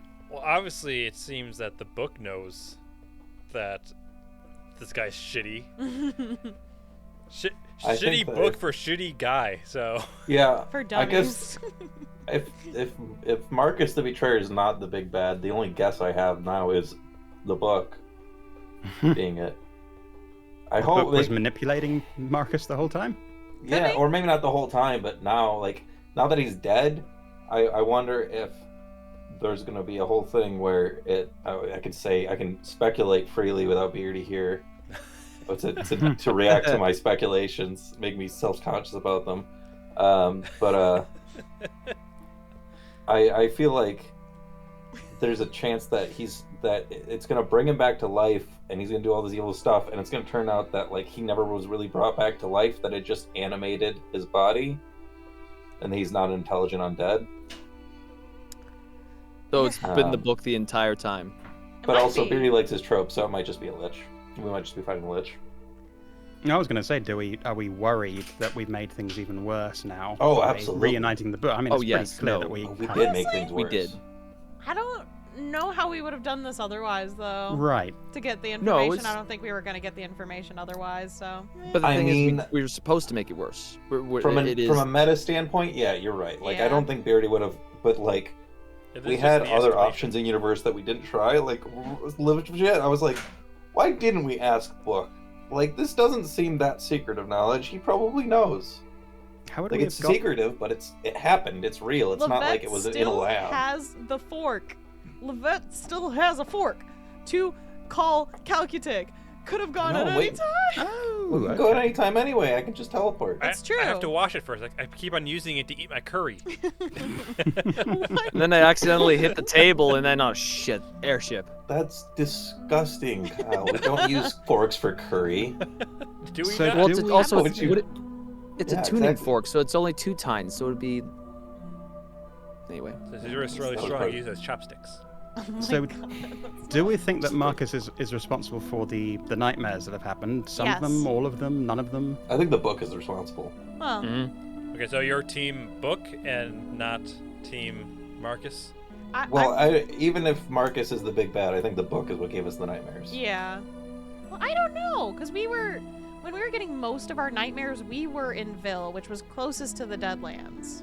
That's true, but I thought that they stopped more because we proved to be resilient against them and not because of And proximity. I at least don't think Riz's dream came from the book, though. They have not Right. had that. Why not? Wasn't that I just established haven't. when Riz spoke with Valuna that Valuna was Yeah. was being instructed to deliver those? Valuna dreams? was told to give Riz their dream specifically. Yeah, buy a book. By somebody. I just don't see the book See- having That's the true. pull to do that. No. I'll ask the question Definitely now that, obviously, as Petravian couldn't, I wanted to ask somehow, was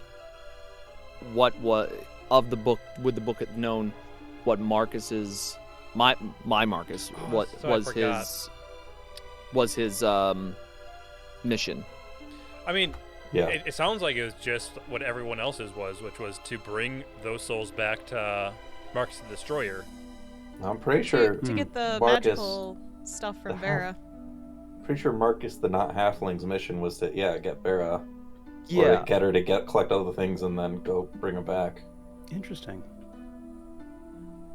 Also, now that I think about it, second backup theory for who the real big bad is Terrace. That's my other guess. That would be a conflict of interest. That would be very complicated for Riz. Mhm. Well, I Oh. mean, That's we've got 2 death gods, and one of them's explicitly neutral, and the other one's more evil. Yeah.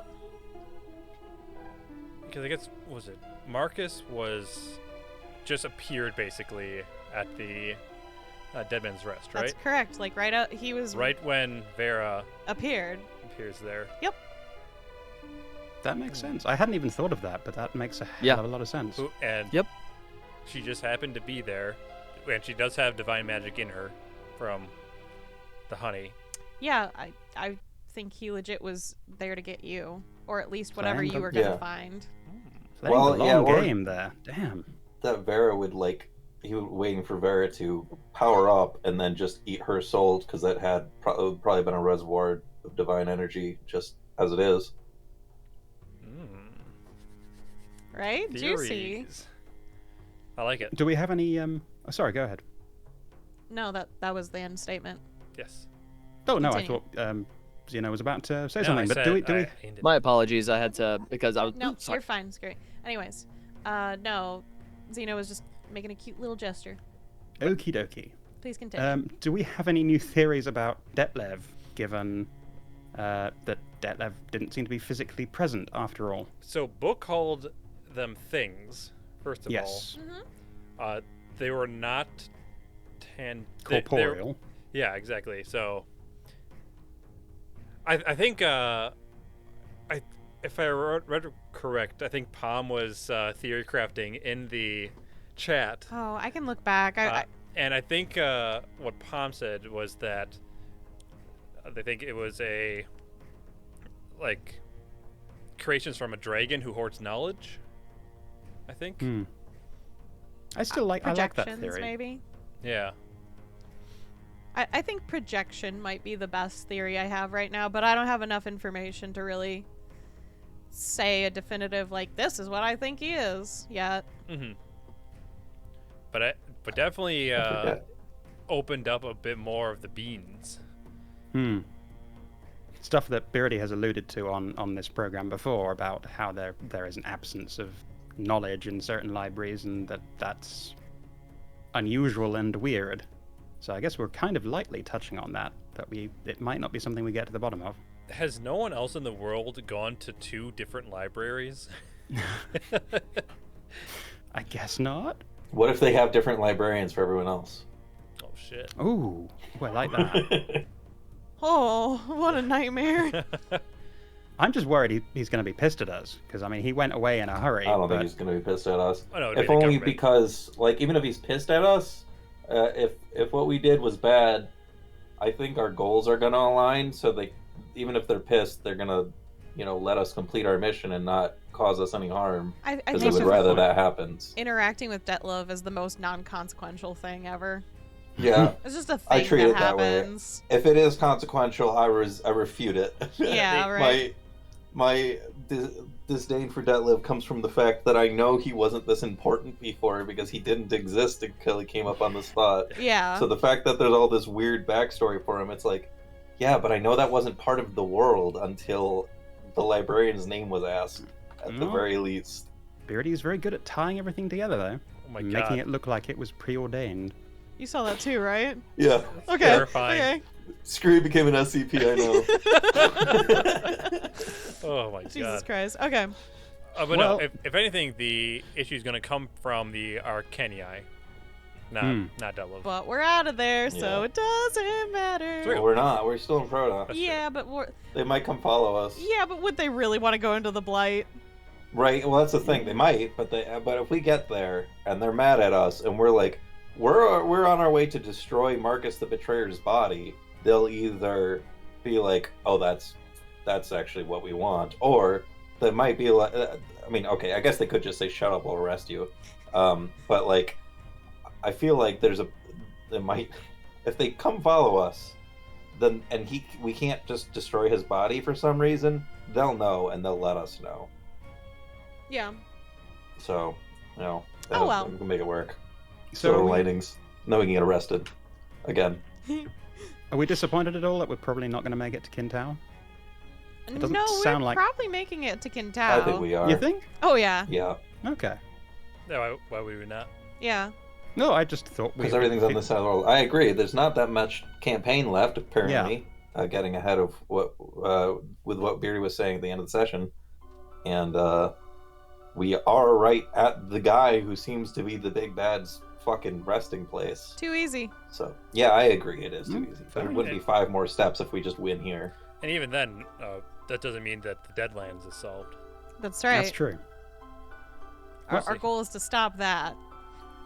And related to that, I just realized I forgot to put a point of her list, but something I want to ask everyone about, and this is even better because I kind of want to ask without Beardy because I feel like he might give too much tell with his face on whether or Yeah. not it's even possible. But so Levette had mentioned the idea of replicating the device that she made on Moira to try and shrink the Deadlands. I want to see that happen. Right? Oh my god, I was Yeah. like, this is so fucking cool. I love this idea more than anything I could have come up with. I really think want it'll that to. work?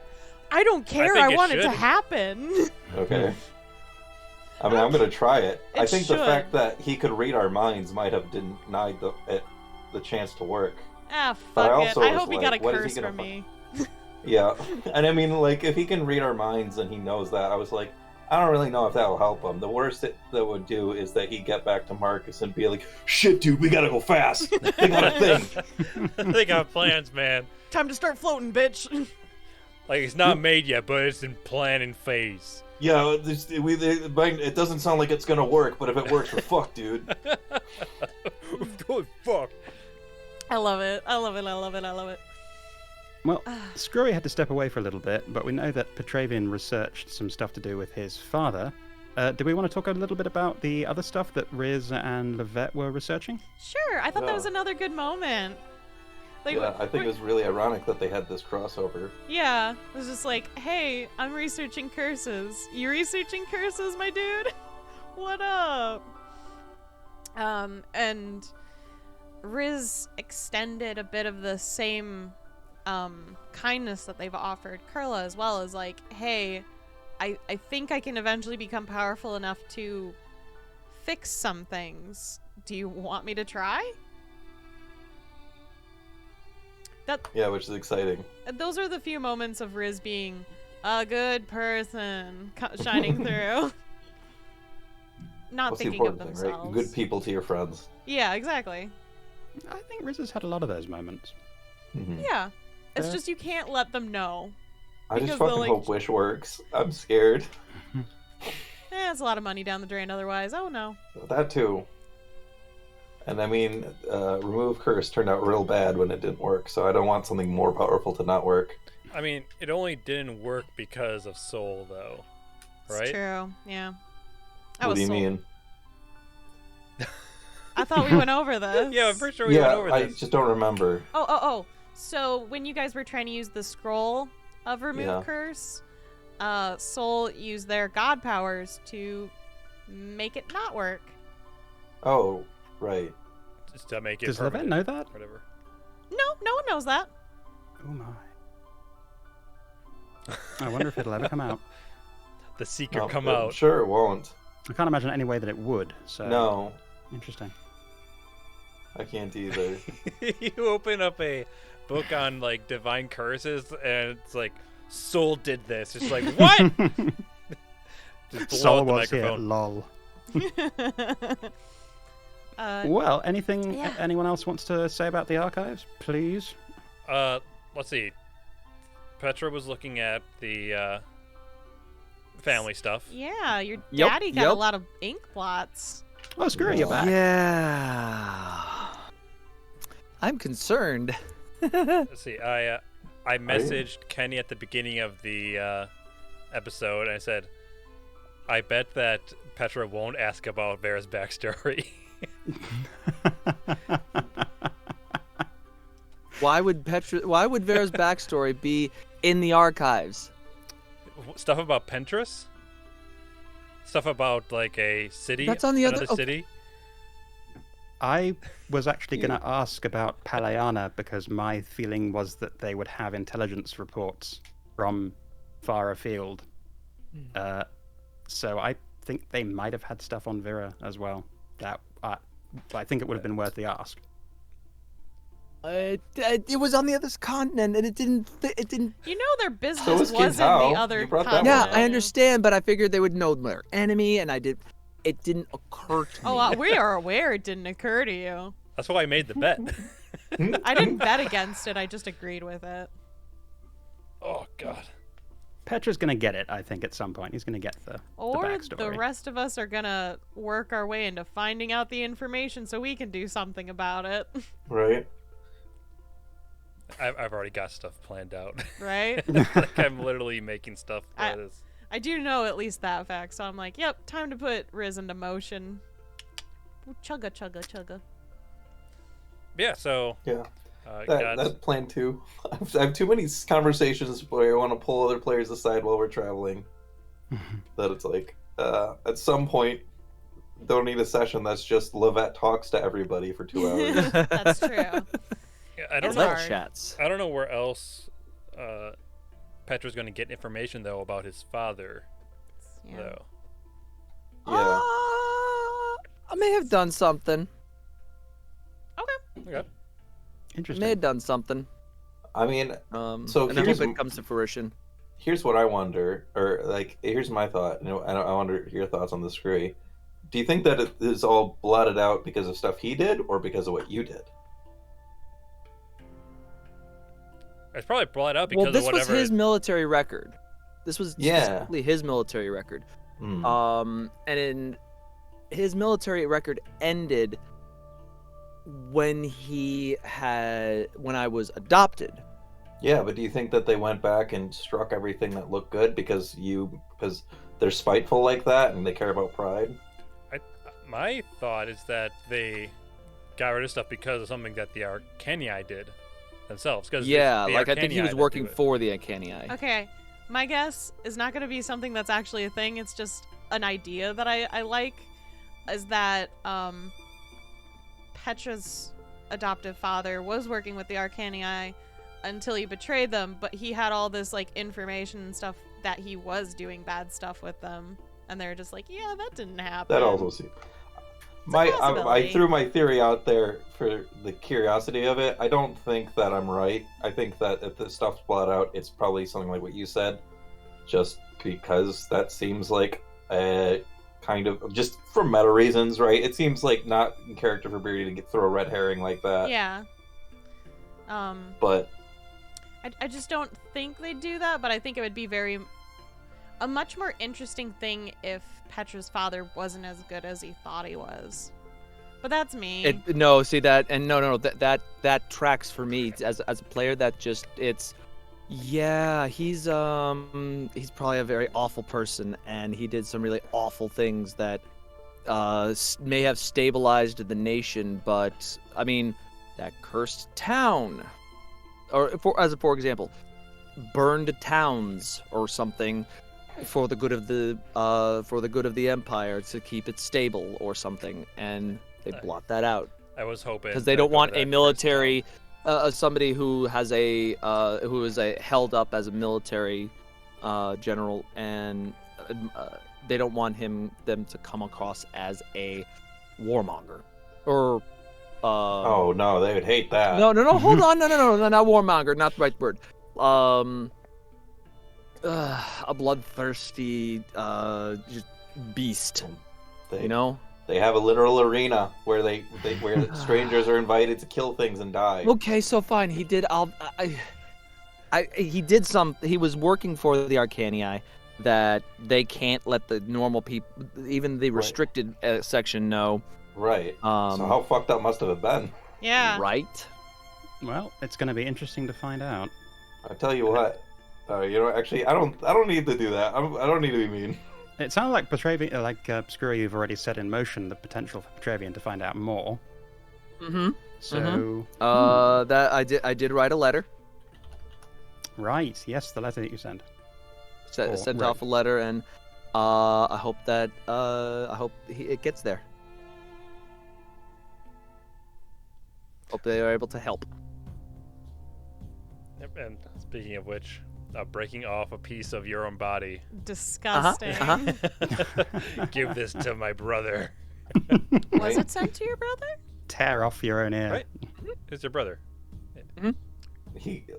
Imagine, you encounter your long lost sibling that you didn't know existed. You find out the last minute, and then somebody, after you killed them, somebody sends you mail, supposedly from them, and includes their toenail.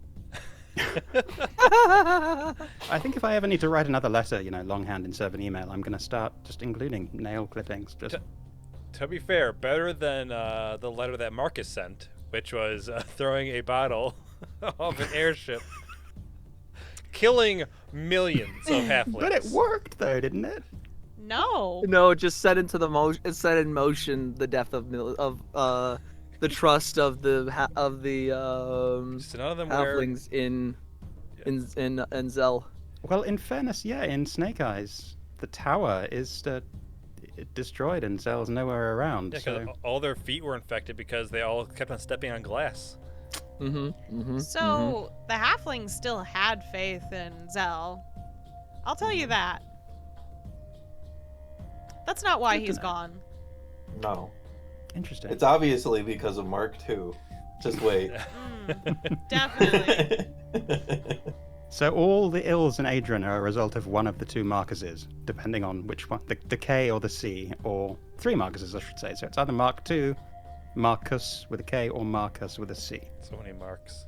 I know they're not the same character, but I hear the Marcus, and everybody's like, "Oh, he's the bad guy." I'm like, I'm a little muffin. I mean, can we not say that potentially Marcus took his name because of that link?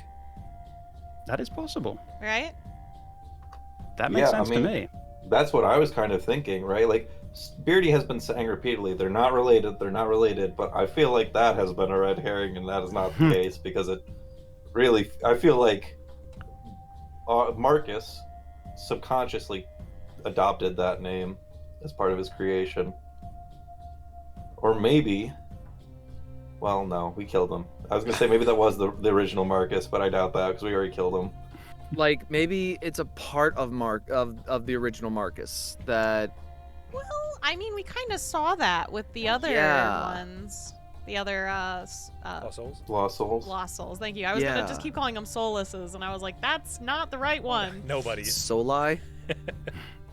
This is not Kingdom Hearts. Don't bring that shit into here. I was about to say the same thing.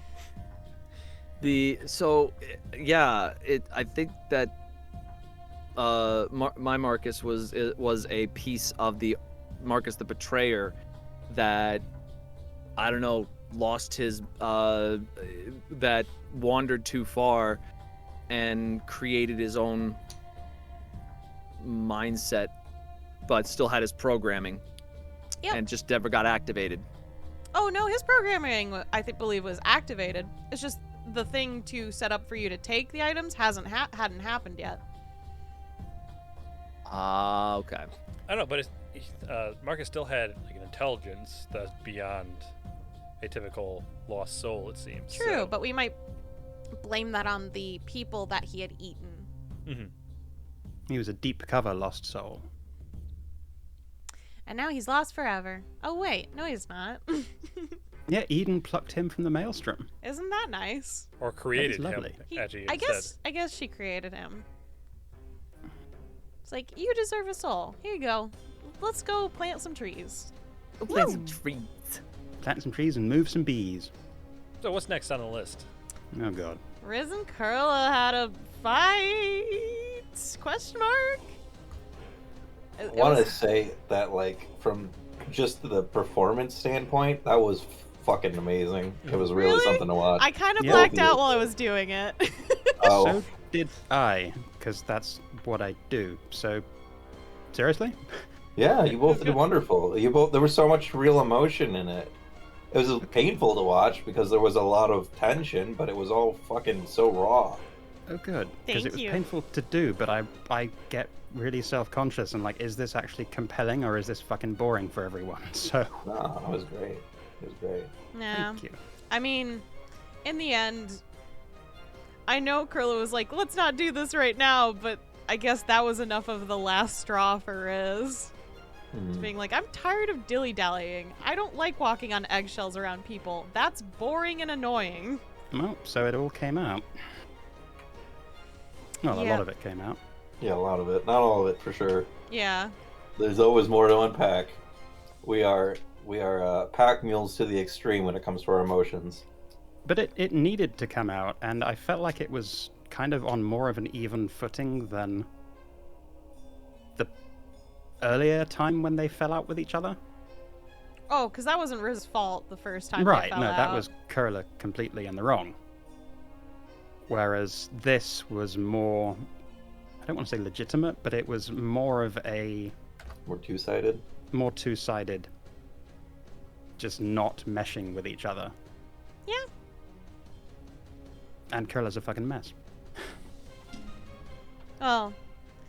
But Riz is a fucking mess too, in different ways. Yeah, I'd say a different way. I don't know if I'd use mess, but more as like fucking insane, crazy, maybe Okay. a psychopath.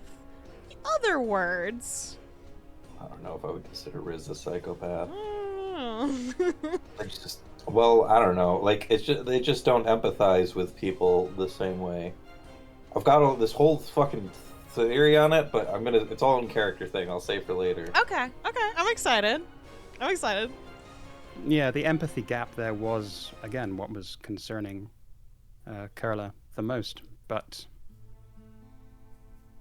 a lot came to a head, and I think that it needed to. And I hope that from here the direction will be the two of them getting closer again. Because Yeah. that dynamic has been one of the most important and fulfilling parts of the game for me in playing Kurla. So it would actually, and maybe this is a sign that I'm too invested in Kurla, I don't know, but it would hurt to lose that You as a should player. always be invested in your character. Okay, good. Yes, So but it's I a good also thing feel that it would really fucking hurt. Excellent. I mean, I think out of all of it, Riz was probably feeling a lot of pressure of being something to someone that they personally were not as a person. They would get praise for things that they were like, I just kind of did it because I did it. I'm not doing this because I care all the time. So I think it's a very complex thing where Riz was getting very irritated with almost being treated as better than in a way that they weren't comfortable with too. Sort of put on a pedestal. Yeah, it was grinding on them quite a bit. Which makes sense. And it also kind of makes sense that Kurilla would see them that way. And maybe now sees them a little bit more clearly. And it's a question of how much they will accept each other now that they do see each other more clearly. And then, on the other hand, Riz also is like, hey, I mean, they said it a couple of times, it's just, you're the only person in your own way right now for achieving the things you want. Which is definitely a accurate sort of assessment of them. Kurilla has kind of run out of other people to project their self-loathing and hatred onto, in my mind. So now it's all kind of just on them, because they can't pretend that they hate their family, or the gods, or society at large. Each of those has kind of been knocked down, so at this point they have to confront really where all of it is coming from, which is that internalized guilt and self-hatred. And you know, maybe a giant fucking spider underground. Yes, that too. Yeah, that too. That too. That's also to blame. Yes. If we can get some positive transference in terms of transferring all of that hatred and guilt to where it really does belong, that would be progress for Kurilla. They're almost there. Well, hope that's an internal thing that can happen, because I don't know that we're going back there. That's true. Although I have thoughts about that. I doubt we're going to make it back there, but I have thoughts about how they I Probably mean, not well, that this might go season. back. come again. You go, Okay. Grem. Oh, just that. I think Levette might go back, but probably not during the course of the campaign. It would be a post-campaign thing, depending on how things happen. Yeah, I imagine anything that's gonna happen with downstairs involves out of the season. Probably. Because I imagine Vera's gonna go on a fucking conquest. It's gonna be great. Go Vera. Xeno? Was that? Any thoughts on going on a conquest of the underworld between seasons? Of which underworld we're talking about? Oh, Dis, the Dark Elves. Oh, well, I mean, that's gonna be a long process, because obviously Vera can't go inside of it. Multi-generational. Yeah. Because the first process is going to be Vera setting up the Sisters of the Lesser, which are basically the mercenaries of the Hive, to basically patrol the area where they were coming out of for Dark Elves that are like capturing people. That's like the first step. The first step is to make sure that people on the surface aren't being taken anymore. And then it'd be to rescue people in Dis.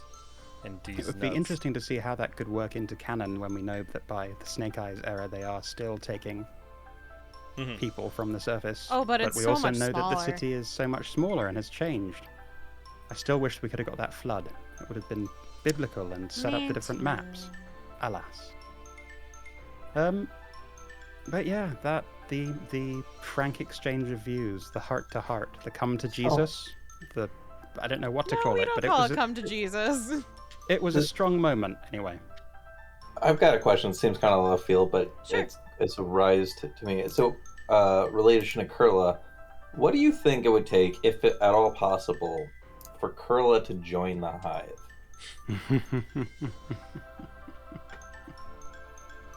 You know, I have been thinking about that. I've been thinking about that very question. We could get 'Cause rid I of feel that. like that has a lot of the things that they need. I have or been at least thinking, one. I have been thinking about that a lot, especially with Kurla dabbing their toe back into the sort of the deity pool, although not for the right reasons. But Much they are... much to Riz's chagrin. Yeah, but I mean, at least they're being honest about that. Were they? They said as much. They didn't know what their reasons were. Oh, well, yeah, last night, but like beforehand, not as Beforehand, much.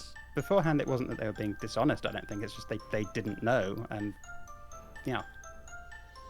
They still don't know, but they're trying to work it out, and they're at least being more forthright about it. But yeah, I think it would be interesting if they were to shift allegiance, or shift power base from one elder deity to another. What would happen if they did drink that honey? That's sweet, Finally. sweet honey.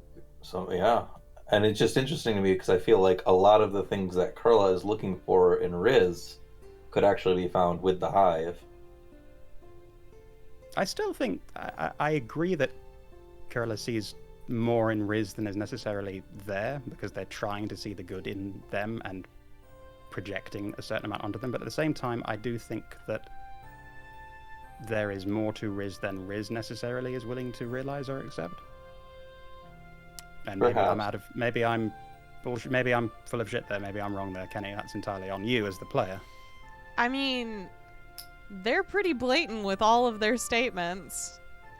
The only time they lie is if they feel like being an asshole, or because they just think it's better in the moment.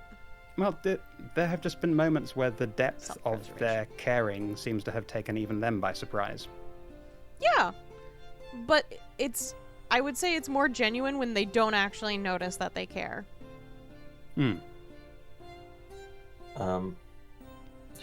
But that, I mean, that supports it. The fact that they might care more than they necessarily realize. Sure, but I'd say it might cause more self-destructive stuff if you make them see it. Well, it's Interesting. interesting to me just because I feel because Levat and Kurla had that conversation before about what they do after the adventure, and Kurla was like, "Oh, I'm gonna stick with Riz as long as they'll have me." But I do feel like I don't know. I feel like that probably entails something different than what Kurla is looking for. I feel like that would end up being a very different experience. And just thinking about it now, I'm like, I think the Hive would probably offer that. I don't want to say too much because I don't want to like taint the waters of your character's opinion on it. But it's interesting to me, and maybe I'm wrong, or maybe I'm not wrong, but it will never see the light of day. That like, because I mean, fuck, Vera is not going to be the one to communicate that. Like, unless something big shit happens that Vera can empathize with, I feel like she's just going to be like, nah, no need to. Their attitude towards the Hive has certainly evolved from what it used to be, as a result of kind of coming to know Vera a little bit better and realizing that actually Vera, as opposed to the leader, is not just spouting a bunch of bullshit for power and control and not just brainwashing people and being evil to them, but actually practices what they preach when it comes to community and equality and so on and so forth. That's been revelatory. Whether Kurla could take the next step to actually joining it, right, and that might would the Hive even the right have them? decision. That's the question. Oh, I'm certain. The whole point is just that the Hive takes in everyone. I'm not even necessarily inferring that would be a good transition or that would be the ideal situation. But it's just fascinating to me that Kurla is very hell bent on establishing a certain kind of relationship with Riz, or at least had been prior to that big conversation. I feel like I don't think hell bent on establishing a certain type of relationship is. it certainly looked accurate. that way to me. There's feel like definitely seemed like a lot of intention on Kurla's part to be really close with Riz. That much is accurate. But Yeah. I don't think they were doing it in a conscious sort of having designs on Riz and Riz's time and Riz's attention sort of way. Really? Okay. No, I don't think they were being conscious about that. I think it was just the way that they were gravitating and the way that things seemed to be going between the two of them. Certainly I wasn't playing them as being consciously into Riz. Yeah. I don't mean like consciously trying to change how Riz responds or anything like that. But like, yeah, just looking for a certain type of friendship and companionship that they might not offer. But I don't know. That's from where I'm sitting.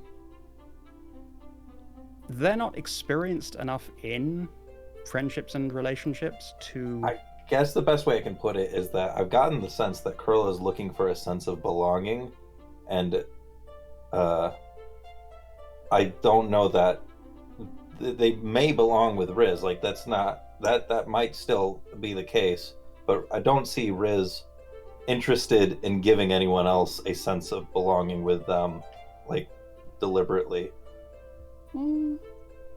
I mean, again, I can't speak for Keni. I feel like that had happened, though, at least in brief moments. Their offer is also to anyone. Yeah. Because they extended the hand to Levette as well, of being like, if you want to join, sure. I've never That's done true. that before. That's true, but at the same, would Riz have been capable of that, if not for the friendship they had formed with Kurla? They probably wouldn't have been able to do it if they hadn't been traveling with the party.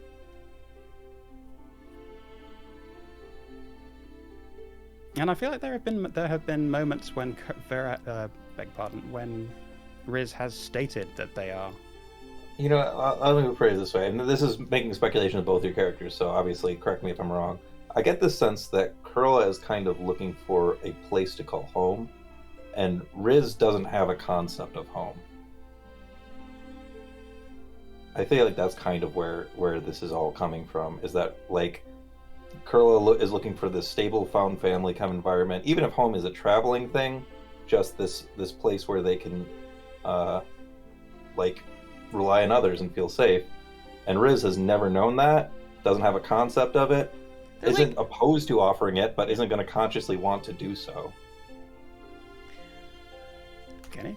I'd say, one, this has made their relationship with Valuna so much better, offering a home to people. Riz is entirely a very selfish being who has Right. always worked to the interests of themselves and for self-preservation. So they usually act upon things that way the most. But I would agree. I think they have, like, probably a very obscure idea of home, and they have heard it enough to be like, okay, maybe that's what this is with these people. But they don't understand it enough to properly go through with something like that. There's a sense of home with, like, the Vardo and stuff too, Yeah. of course, but, like, it's like the idea of, like, I don't get the sense that Riz longs for that stability because they've never known it. There's never been this idea of, They already consider wish I could- themselves stability. yeah, exactly. They're already like on the move. Letting people come and go is just the way to live for them. There's never been anything other than that.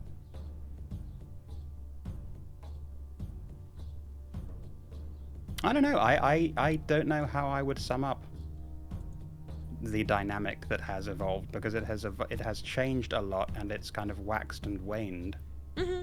But I think it's also grown, Oh yeah, absolutely. Yeah. With everybody. and I find it interesting. It's interesting to play Yeah. off. I don't know where they're going to end up in terms of Neither do I. I had a feelings much better towards idea each in other. The first campaign, at the first campaign, when we were like 3/4 of the way through, it was like, okay, I don't know how it's going to end, but I know it's going to be one of these 4 options. Where here it's like, I have no fucking idea what anyone's going to do after this shit's done. I know what Vera's going to do. He's going to keep running their cult or die in the process. That's or, I Vera. guess- Why not both? Well, I mean, die before. Either you're going to die in the campaign or you're going to continue running the cult and then die afterwards. Yeah, it's a good life. Mm-hmm. Occultist life for me. Yo. But continuing on to that heart to heart and kind of somewhat learning a bit more about each other, there was the no Duru in the room. Getting him to come back to Faustus's a little roughly, might I add. Yeah, jeez. I don't know what was up Honestly, with it.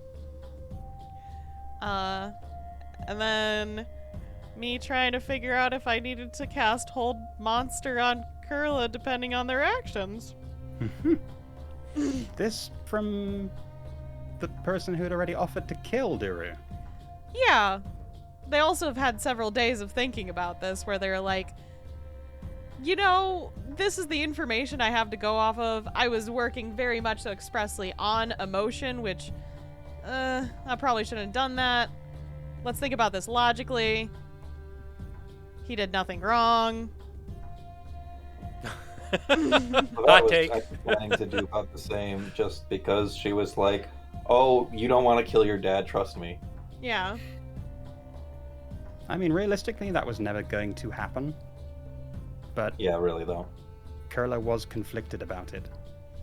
And I thought it was important to demonstrate that. Yeah. Yeah, it just... I guess there was no real belief that Kurla was gonna kill her dad, but Levette was definitely like, "Fuck, did I talk? I gave you one piece of advice: don't kill your dad. That's all. Just don't kill him." And also, the depth of feeling and trauma there for them Mm-hmm. is... I don't know, I guess Kurla would hope that it would be respected by the rest of the party, even if they didn't fully understand all of the details, and that they wouldn't just think that Kurla was being histrionic. I mean, Kurla was almost expressly acting upon emotion, which seemed a bit much for Riz. At first, like I said, when we first get there, that was important because Kurla's usually been pretty level with emotion to logic-based reactions, but it seemed like it just switched completely to just emotion, and that's very much so different than how Riz deals with stuff. So, that being the case, they're like, alright, I don't know what the fuck's going on, but that's too much. No. I just think Levette wouldn't respect the decision. She'd just be like, "Look, I can tell you, trust me from experience, creating trauma does not heal your trauma." I'm wondering if this will have been a healing experience for them. I'm wondering if they can shed some of their trauma now that they have had their discussion with Riz, Well, and now that they have dealt with Duru in their own way. I wonder if there is going to be any closure from this. I don't know, because it's all way too raw right I now. think there's probably a good chance of it, just because the conversation that I'm planning on having with Riz and Kurla at some point, I can see that coming out. It's true. And... I have tools to make people a little more open. Oh, that's right. Mm-hmm. Well, I'm fine with it. Riz will probably think it's a fun game anyways. Let's be honest, they're so fucking jovial about shit like that. I mean, you know, it might be a good experience for Riz to get that first-hand empathy for people I with trauma. know! That'll be very interesting for them. I'm excited. Oh. We'll have to see how that goes. But Riz did observe that Kurla was just as stubborn as their own father. Oh no! It goes through the family. Yes, which is I love totally that. it's one of the things that Beardy and I talked about after that first session, is how a lot of the kind of aggression that Kurla has towards their father is because they have a shitload in common in terms of, hey, keeping their distance from people that they're trying to protect, and that being the way that they show love for them. Yeah, I mean, I've gone through a lot of stuff where, like, story beats, a lot of things are important where I've always noticed that people who have very similar personalities, like, the way they act especially, if they have someone who does, like, almost a mirror kind of version of them, they usually don't like each other. It's just something I've always noticed. But the painting thing was lovely. That was very sweet. It was cute. And they reached out and touched each other, so to speak. There is the possibility of reconciliation. First steps have been taken. And I like that that possibility is there, even if it's never explored again in the show. Anyway, Xeno, you've been extremely patient, so thank you. With what? What? Just in general, listening to... You don't have to all thank this. him for that. We're like, we're like at 3 hours in. It doesn't matter. Like, can't wait to get some burritos. Yeah. Well, I mean, we really only have left to cover the fact that we leveled up. Finally! Level 16, I got finally. level 8 spells! I'm actually So do I. a It's bit exciting. sad that Beardy's not here right now because I did want to know what, The plan for this, like, section of the story was. like, for part L. I don't know how it could have gone over Any longer, right? one Yeah. episode. Like, maybe we would have, like, a moral debate like we did with the slimes, but that's in our past, yo. Yeah, maybe, or I could see something like maybe he was expecting to spend more time in the library, but we really kind of made an effort to stay as long as we could. Get her done. Like, by the Maybe- time we did the thing, then it was like, oh, everything's horrible again. Nice. I mean, it's also possible they just expect us to stay in Proto longer or not make a beeline for the archives. But there's nothing that we would have done in We've I mean, been there's plenty of things stuck to do. In Is there? Crota fighting for 4 episodes. Like, it was time. Like, Yeah, for folks who might not have caught it last night, Beardy mentioned that we'd been in K of his alphabetized sort of section of story beats and chapters for 12 sessions, but then we got through L, which was the research, in a single session, and that we've got through Q to go. So 5 more. Xeno, you were going to say? I was going to say what? You had something and I accidentally No. cut you off. It's fine. I was saying, like, for things to do, like, we don't really know anything. Like, the only thing we were told about was that there is a bathhouse. Yep, and fountains. Woo! Oh, in Proto. God, I thought you meant in the Blight. I'm like, what? No, He's got a bathhouse in there? Reasons we wouldn't probably stay in Proto is that there just wasn't a... Like, there's probably plenty to do. It's a cool town. But there's no direction for us to go in Proto. Yeah. Right. There are no story hooks. Like, maybe, if anything, it would have been, like, hanging out with our fans, which Vera wouldn't do. Yeah. 'cause it's Vera. That's what I wanted to do as a player, but I couldn't justify it in character. When the world is ending. Yeah, exactly. At least Riz and Levette got to geek about it a little bit. Yeah. I'm sad we So, didn't get to go to the cursed town. I know. That's one thing I'm a little sad about. But at the same time, fuck it. One shot? I'm not big on one-shots. Fair enough. Seasonal? Just let it simmer. Okay. Things will happen when they happen. That's fair. That is how things work. True. Things do happen when they happen. I just... But only then. Also, you always find things in the last place you look. Shocker, So- isn't it? Shut the fuck up, Xeno. I don't know. I like to keep looking just to be safe. I have them in my hand, but just in case. Well, then you just forget that Okay, you've you got them in say your it that hand, you way, and keep I'm like, searching for actually, them. I've done that. Sorry. Didn't interrupt. No, you were saying essentially the same thing, that, yeah, Yeah. you forget that you found them and you keep looking for them and you realize, yeah, I've done that. I go, where the fuck is my phone? Oh, All right. Well, it's in my literal hand.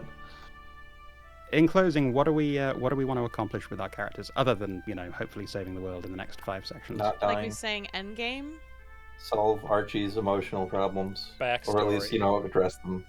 Yeah, I Find wanna... out Vera's backstory. Yeah. I want to see Vera's backstory mostly. I kind of want to see it too. Kinda. No, I've I do. given up I do on want it. to see it. I want to No. know that. Waiting 3 I I wanna years. solve want Riz's to, but I've backstory. given up on it. I've settled that we'll never know who Vera really is. Ugh, I can't do this anymore. I have to have it. I need it. She's my favorite character. I want it so bad. Ugh. What if her backstory turns out to be just fucking terrible? Like, it's like Vera left home because, like, her dad wouldn't let her keep her iPad. Oh, so that's a bad backstory? Oh, I see how it is. So to answer a question in the chat from Juju, starting tips. So none of us are the DM. The DM is gone. But DM other games. if you are talking about just basic tips, I'd say I'd say rule of cool normally for things. If something sounds fun enough, like, let the dice decide if it works.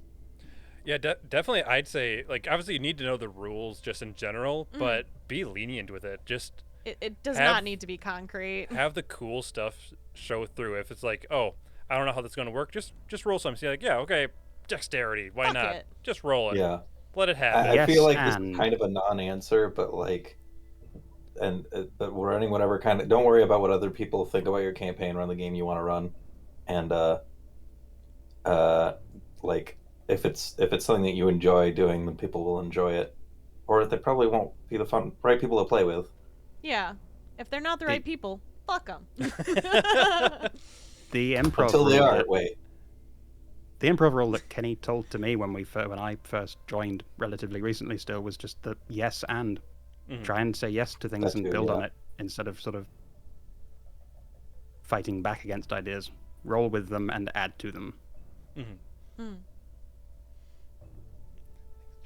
Yeah, pretty much. It's Well, just for more fun. Yeah. Like You're playing the thing a about game, a play it DM, for a fun. GM is and the thing about a DM and a GM is that you can guide. You are the rules. You say. So if you don't know any rules, if Fuck you don't it. know certain rules, you just fucking whatever you say goes. I run the one shots for our campaign for like Christmas and Halloween and stuff. And do an amazing job.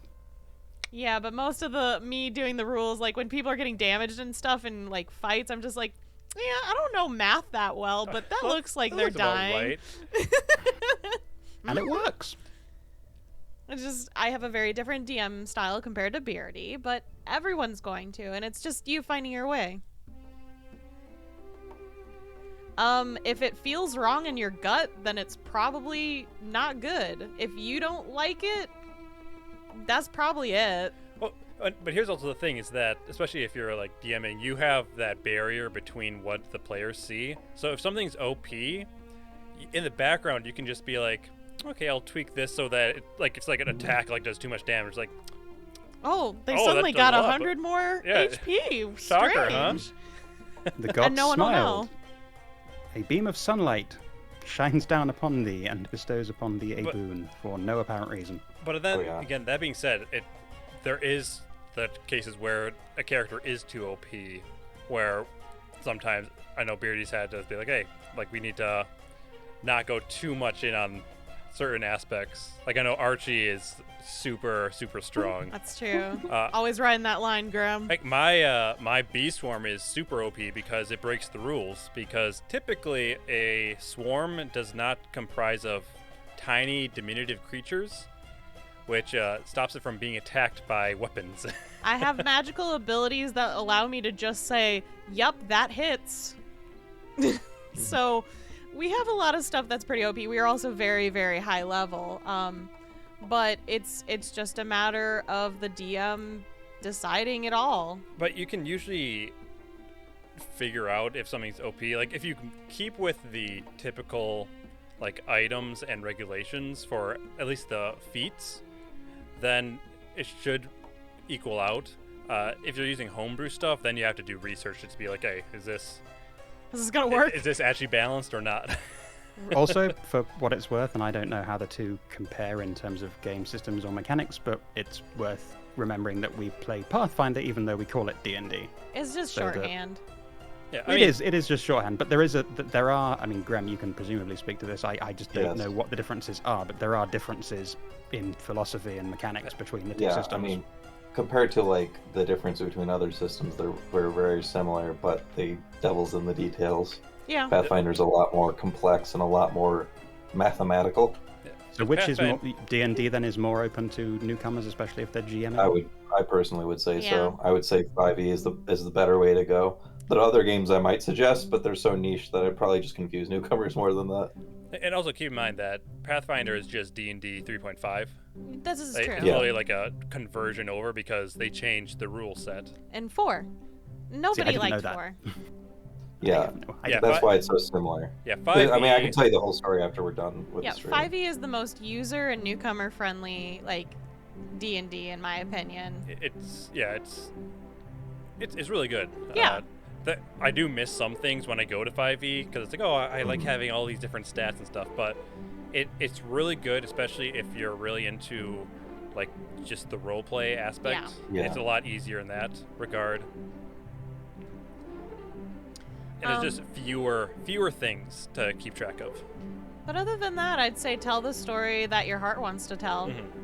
Exactly. That was a much more succinct way of saying what I tried to say. Just tell the story that your heart wants to tell. I can say it as risen, so it means more, right? Also, trauma. Bring on the trauma. Oh, trauma. I mean, that all depends Do on your every style. person. Yeah. It depends on players and style, and obviously you don't actually want to cause real emotional damage. It Well, can be there's healthy a lot for of some games people. out there that are totally comedy games. and Yeah. People love them. Hmm. So, it all depends on players and the DM. So, whatever story you want to tell. But that is pretty much it for us. We will not have Check Please or Checkpoint next week. A couple of us are out, so that includes the DM. If the DM's not here, there's no fucking game. So we will be back on the 16th with Check Please, 8 p.m. Central as normal. And we will deal with the Blight then. So we hope you guys check that out. Last night's episode will be on YouTube on Wednesday, as well as this will be on YouTube on Friday. I believe if I have the time, I will be airing a mid-episode on Wednesday, but it all depends, because I'm flying out to Beardy's that evening, so shit happens. It might be the next week. But until next time, guys, we hope you enjoyed rolling with us, and we'll see you guys next time. Bye, everyone!